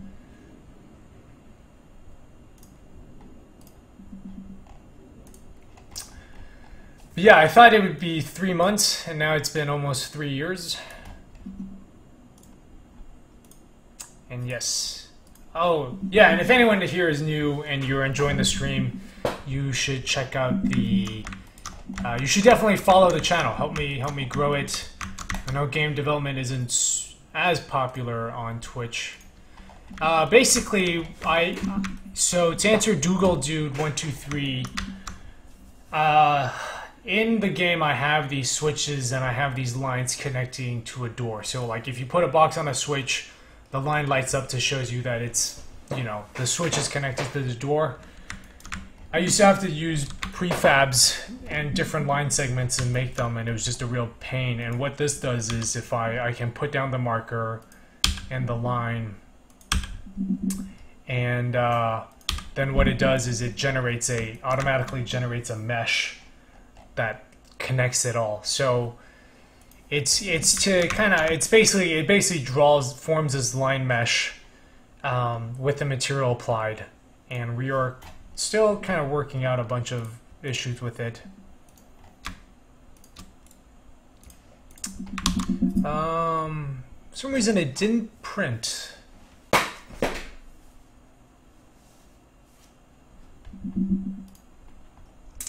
Did not print. Hey, Velox, livecoding.tv. I think I've seen people do it. I think I use Twitch mostly just because the developers that I watch, like John Blow, he uses Twitch, so... Okay, well, we're not getting... It's not...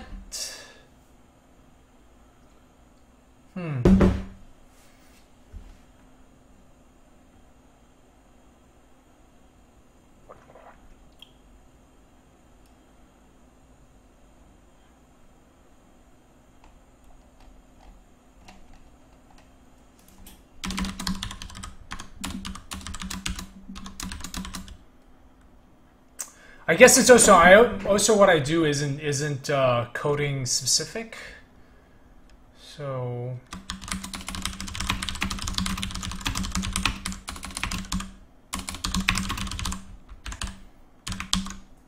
how did I learn to code? I just started off.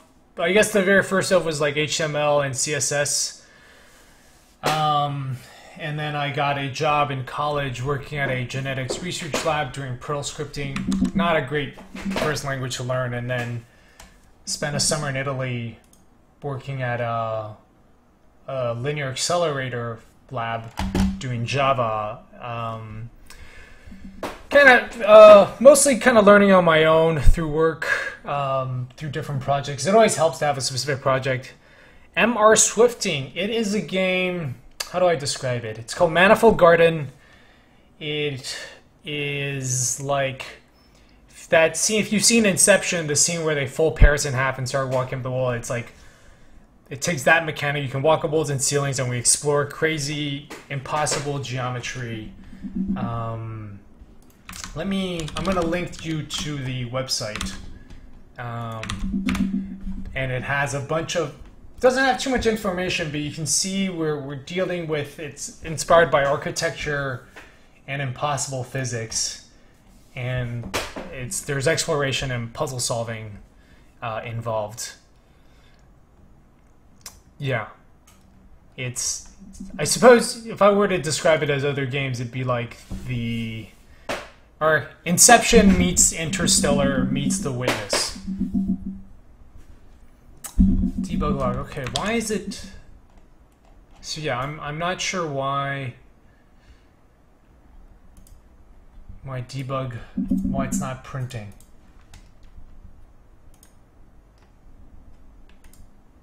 That is what I want to know. What do I actually mean? Impossible geometry. So I guess a good example is. I'm gonna just use this. So what we have, the world in the game is actually repeats itself infinitely. So this is known as a 3 torus. It's basically a four-dimensional donut. We're 3D being on the surface of a four-dimensional donut. So if you keep traveling, the world wraps around on itself. So you can see here, if I drop a box off, it actually, the same box falls down from above and is below me. So like, you can see here the world repeats itself infinitely. Right? That's what I mean by impossible physics, like impossible in the real world. So again, this is a space made up of infinite stairs, and we have a waterfall. So you see, the same stream of water actually falls down from above. So that's what this is, sort of just the basics, but we can do all sorts of crazy stuff from there moving forward. I have an example on my. I'm so glad I made a lot of GIFs. And that's kind of where the term manifold comes into play. Yes, if Escher made a game, that to summarize it, but it works very well cinematic. So yeah, you can see like this is 2D screen wrapping that you're familiar with from Asteroid, and here, what this surface is actually the surface of a donut. We might bring this to Xbox One. It just I need to. We're not. I don't have anything against Xbox One. We're just like. It was me for 2.5 years alone, and now it's me and one part-time programmer. This is my first game, so like I didn't want to focus on too many other systems before getting too involved. So yeah, you can see this is right. So it's this, but in one higher dimension, which is what's going on. So let's get back. Let's see if our tool now is.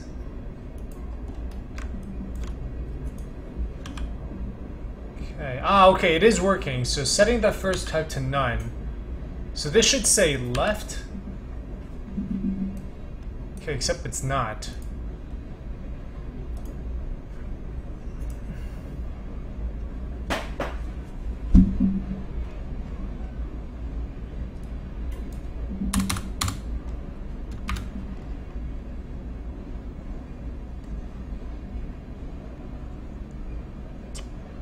I don't understand why, like...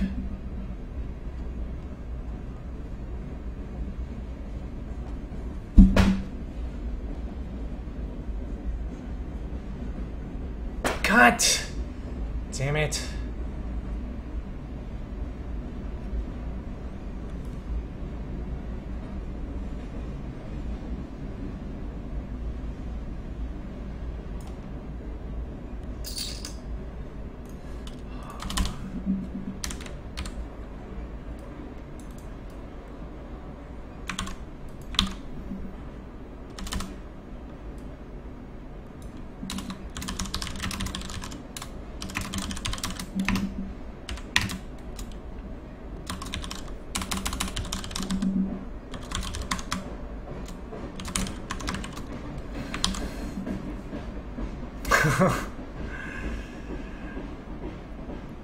PS4 does have a strong indie lineup. And Bloodborne. I have Bloodborne. I haven't played it yet. I got the disc from my friend.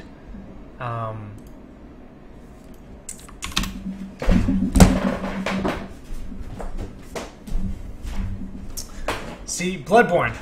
I don't know why I felt like I needed to prove that.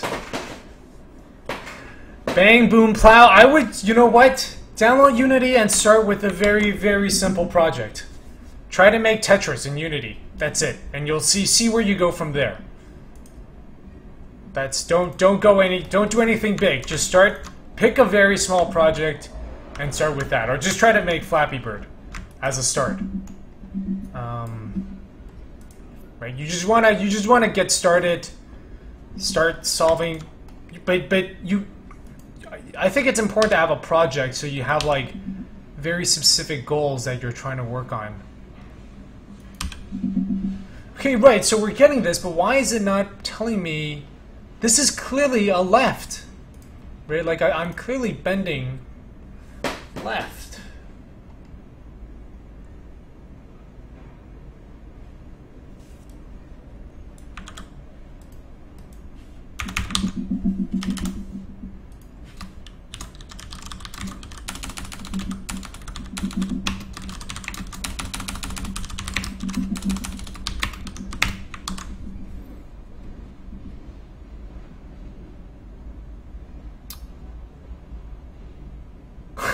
I'm. Oh yeah, I think actually, you know what? Tetris is hard. Connect 4. Yeah, I would do. Okay, you know what? Well, there are a reason against tic-tac-toe and Connect 4 is that those you need AI, unless you want to do local multiplayer. But you know what? I think something. I forget who said it once. There's imitation. It said like. It was our failures to imitate our heroes that leads us to our own style. So yeah, like try to make one of those and then you'll end up doing something kind of cool. Don't make the circle pong though. Circle pong? It's like pong in a circle. Everyone does that. Or a lot of people do. I tried to make Snake as my first game and I couldn't figure out how to do it. And then I've actually realized now that Unity is actually not great for Snake. Snake is actually like pretty hard to do in Unity. So yeah, like okay, it's setting our first one and like yeah, I'm here, so I've clearly made it to this part. The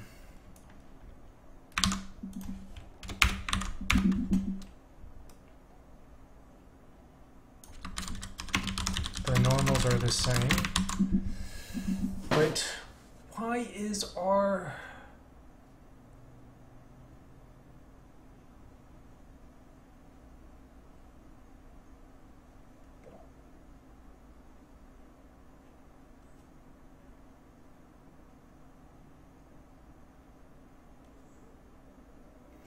Oh, you know what? Fuck.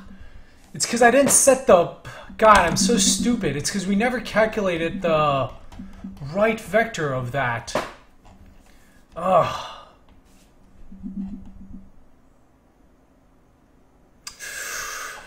Roguelikes are interesting because you have to do a lot of like procedural generation. I guess if... Yeah, and it depends on like what your skill set is, right? Like, Vib's a programmer...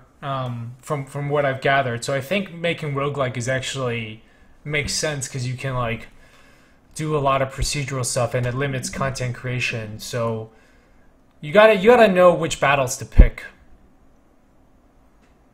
I would definitely say roguelike is on the slightly larger, on the spectrum of small to big. I think it's a little bit bigger. Snake mode. Yeah, we never calculated the right vector of that, so...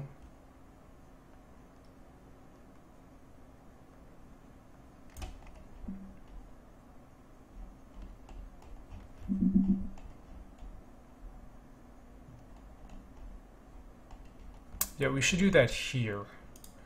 Calculate forward vector.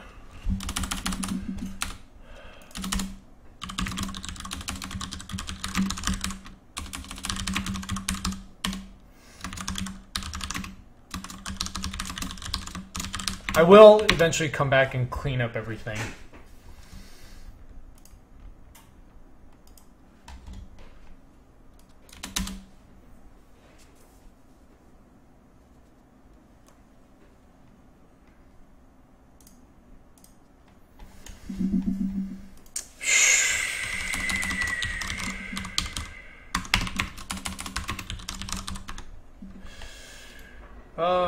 No, I know, so we can, that would be, where's our cross product?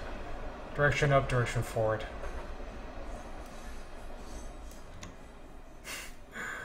Just, I'm so lazy.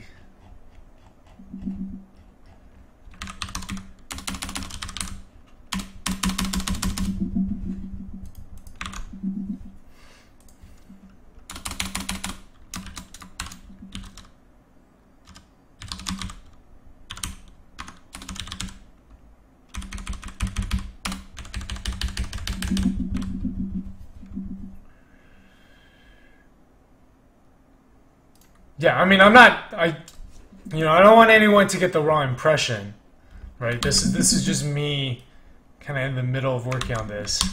Because I am aware this is like a giant mess. Right, so now we have the, right, and then now set this.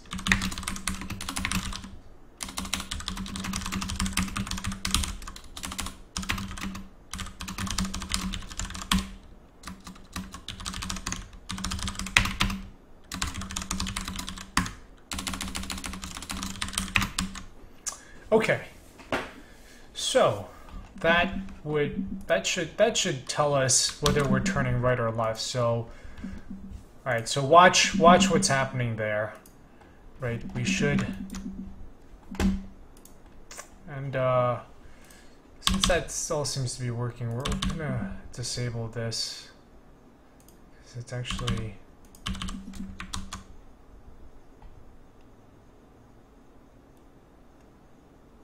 hey, Vector XYZ. Your friends are here. Vector X, Vector Y, and Vector Z.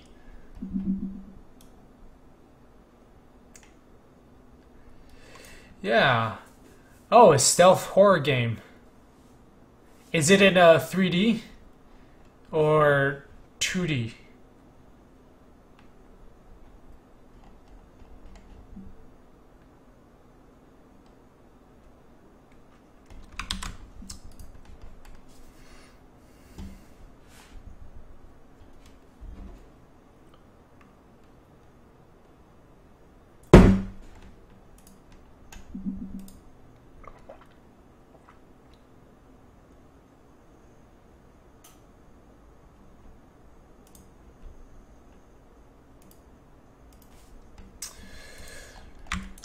Okay, let's see this.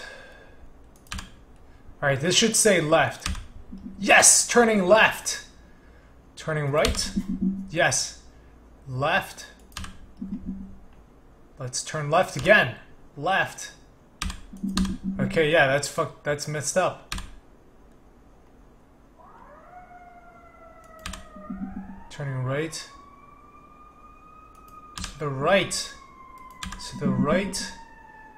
To the left. Yes! Alright. So now we know, now we have the turn direction of all of them. Well, we gotta, let's figure out, let's do up and down as well. So that's working. And it is getting pretty late.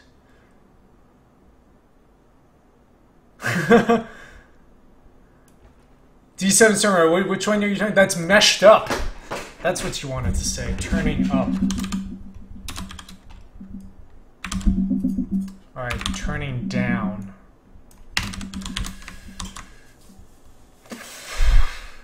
Vib, how far along are you in your game? Shouldn't 3 rights make a left?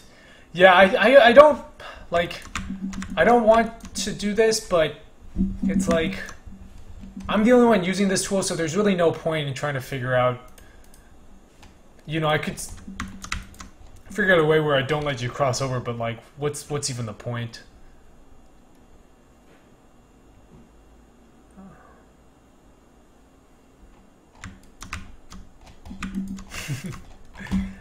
Alright, let's, so yeah, let's try to do it with, I think this should work. So, alright, this should be turning right. Yep. Turning left. Yep.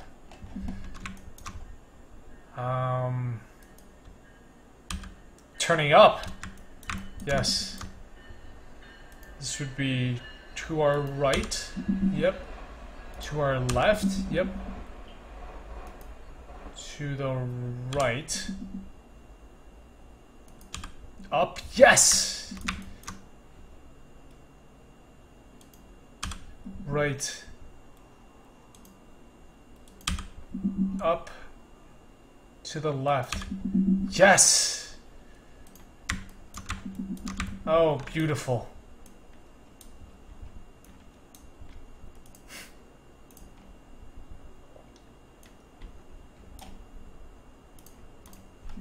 Gotta document this. Line editor tool 1009B. Alright, so that's, you know what, let's in a good zone. Let's try to figure out how to, oh shit, you know what? I forgot, let's figure out the down. I wonder if I can do that.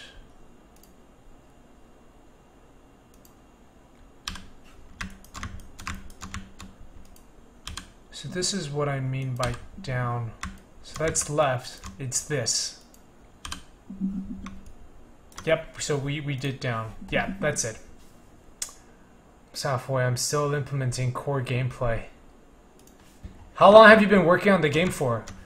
We're gonna have like, these are like wires, you know, I have switches and then an object that it turns on, and this just makes the connection, but it's a puzzle game, so there's a lot of that, like you want to put a box on a switch and it opens up a door, for example. So the lines are something that's pretty important and get used quite a bit. So it made sense to spend time on a tool and to kind of make the line making process a lot easier for myself.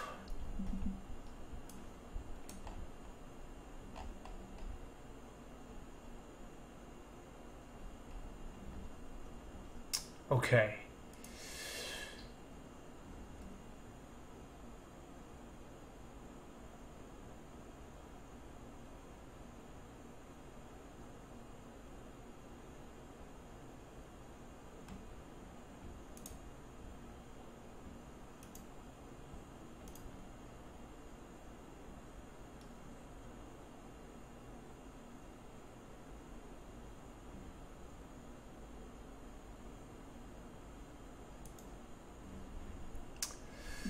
Okay, so let's kind of figure out. Let's copy this thing that Chris is doing.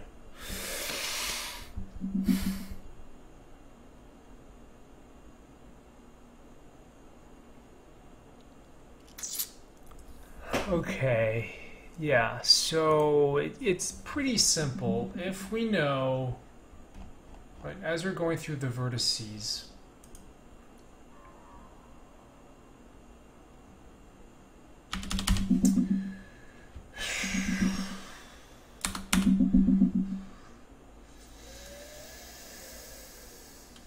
Okay, let's see. If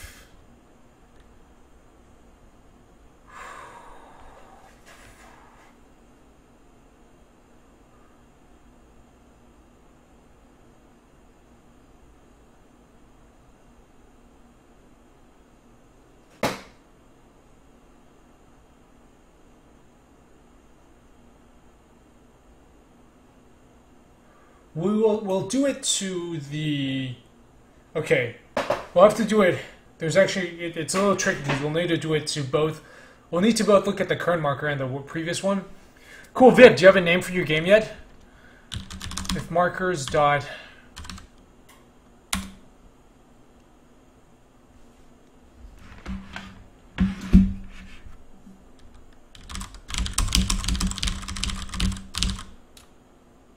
There is?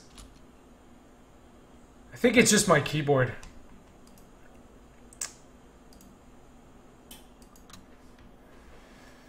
All right.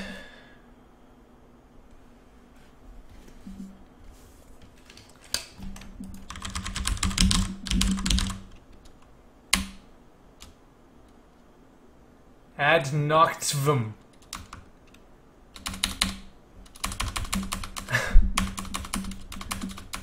Both your username and your game name do not have enough vowels. Make them hard to pronounce. Do you have a website? Let me check it out.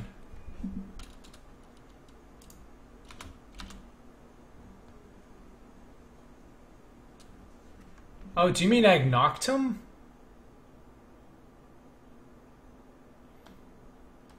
Oh, is this the, that's the glitch game you were telling me about. Is it?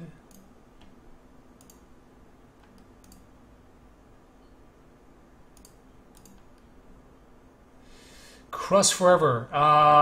Yes, I work full-time on the game. It is a DOS keyboard.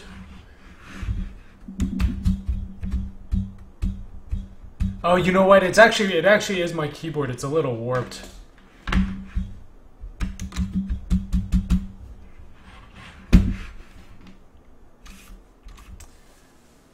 Yes. Yeah. I do work full-time on the game. I've been working full-time on it for about 3 years now. If markers died, so we'll take the current one. Yeah. Yeah, I don't hear it. I think it's just this piece of paper. Let me see if I can, like, fold it up right.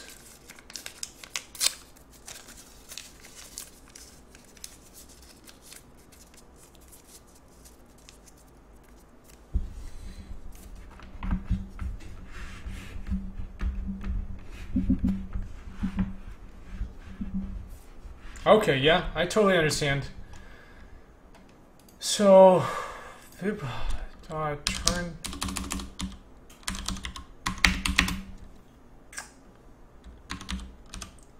Okay, if it turns to, we'll just worry about the ones turning to the right. Else, we'll do it this way.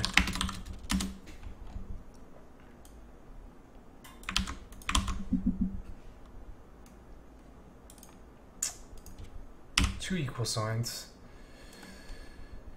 Okay, so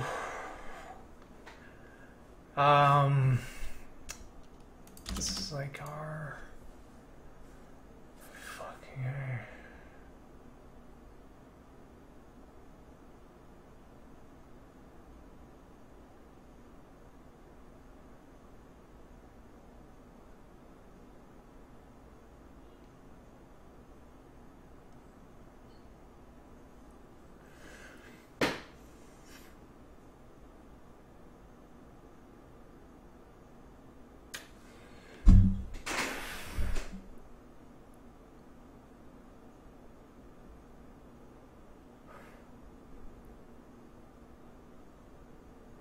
Actually, the interesting thing is we need to know what the next one is.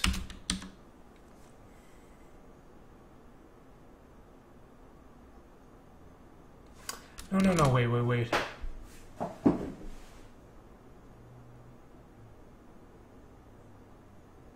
No, we need to know the previous turn type. Right, because if... Right, as we're placing this one, we're drawing this mesh, I need to know what the turn type of this one is. And that's where I get the...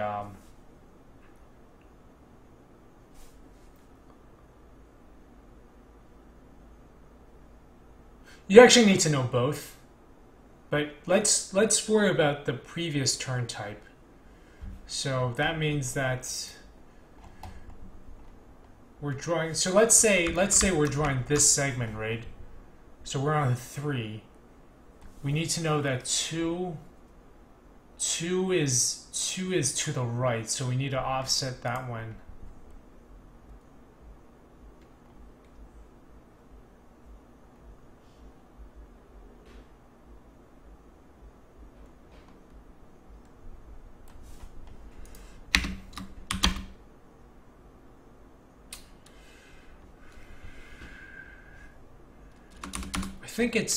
I'm guessing it's this one, and we would...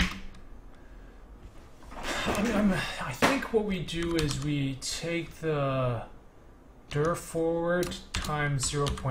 Times 1. I think. Oh shit, I'm running out of disk space.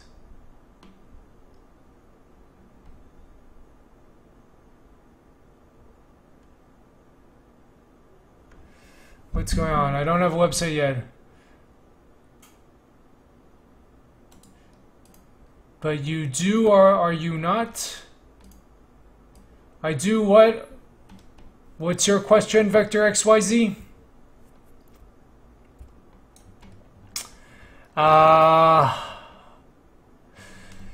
When did I look for funding? I got it earlier this year. I got it through Indie Fund.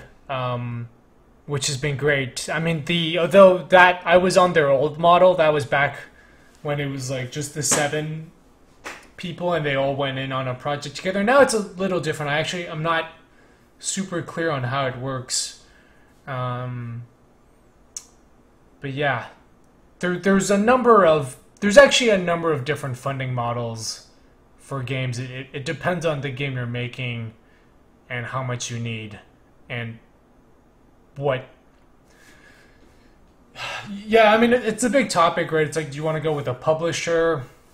As far as indie publishers go, I don't know. I mean, Devolver seems definitely is the one that's doing the best. I don't know if there's too many others I've seen that have been consistently successful. And I met the guys from Devolver, and they're great. And everyone I know who's working with Devolver says they're great.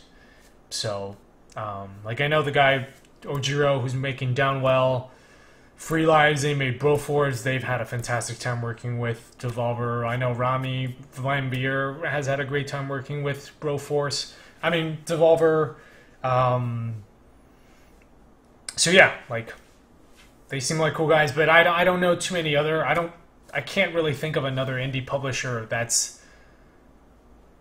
really doing it right like Devolver is. And even then, like they have there's a brand of Devolver games, right? Like I don't think my game is a Devolver game. Yes, Vib, I totally get that. Yeah, I kind of want to make another game, but I guess the thing with Manifold Garden is that there is enough crazy stuff involved. There's like enough different stuff that it feels like I'm doing different things. So I think this is it. I think this is gonna allow us to. Oh fuck.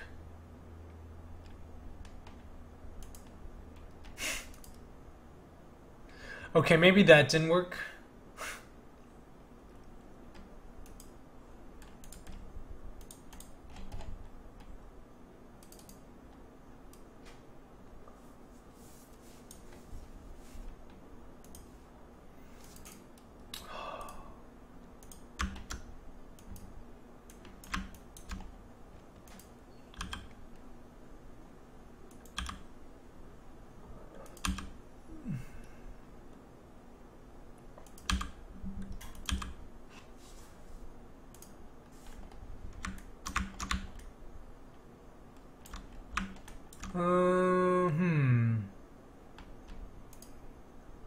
Not sure if we did anything there.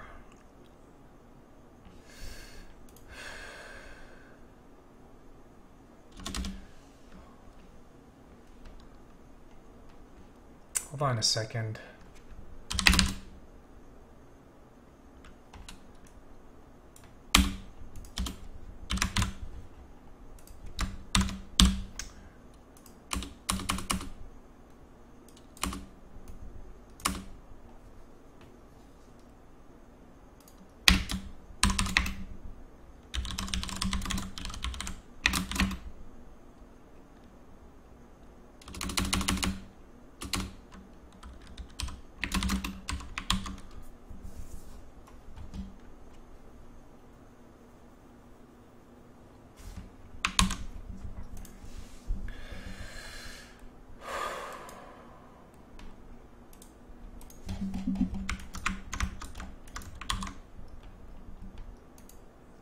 Where the fuck is this happening?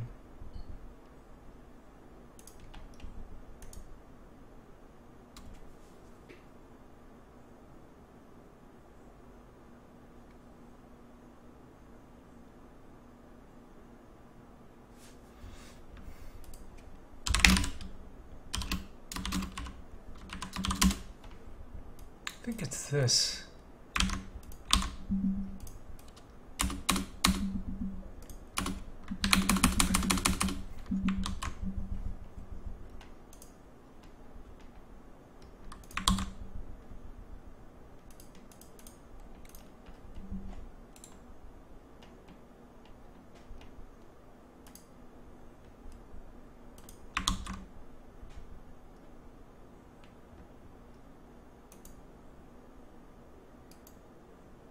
Ah, that's it.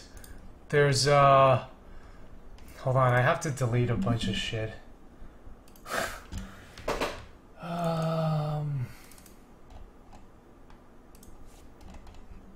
It's actually due to, it's most of the time it's actually due to the number of screenshots I've taken. Yeah.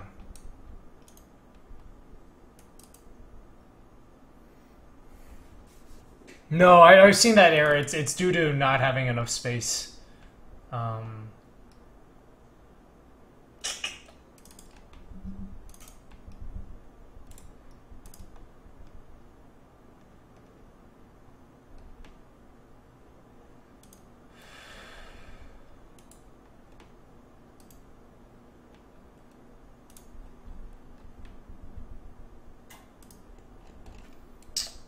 I think that should be fine for now. I cleared up like about a gig's worth of. Oh, you know what? Fraps also. Like my Fraps folder is fucking huge.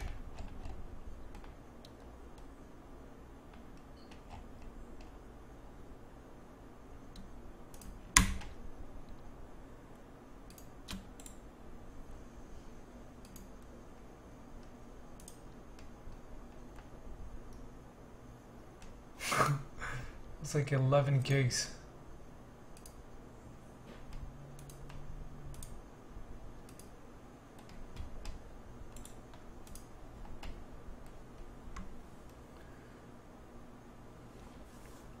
I take a lot of screenshots, and they're for prints.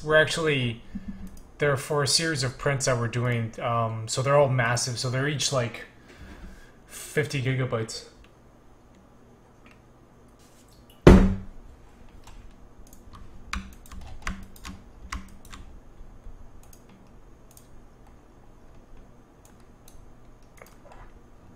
By the way, if you are new, and I just gotta keep saying this, and you like the stream, you should definitely follow. Okay, well, we're getting there. We're getting close.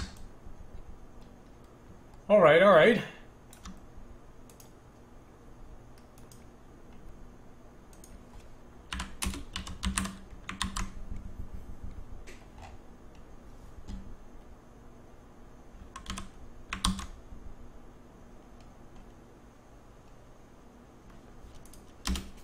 Oh, dir4 needs to get normalized.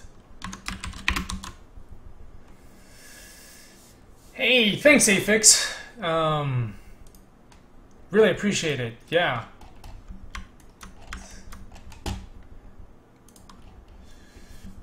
All right, let's try this again. So the tool is coming along quite well. Ah, okay. Well, this is like you can be on Twitch and still be learning.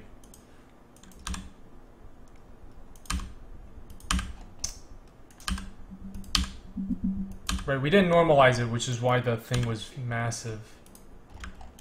Okay, so yeah, like you can see where we're starting to. That's like sort of kind of what we want, sort of, not quite, but right, because like basically we need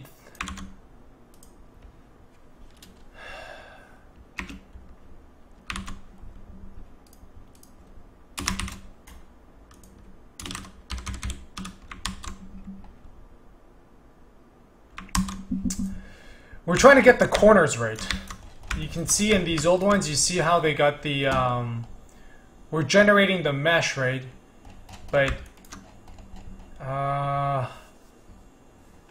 that's more just we're actually making the UVs at runtime. So but you see how this is like that. We actually want it to be a perfect corner. So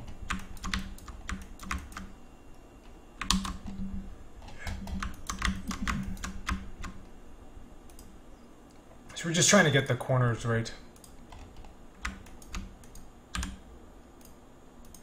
This is actually making me way more productive, because if I weren't streaming, I probably would be playing NBA 2K right now. Ah, aha! So yeah, you guys see what I'm talking about? Check that out.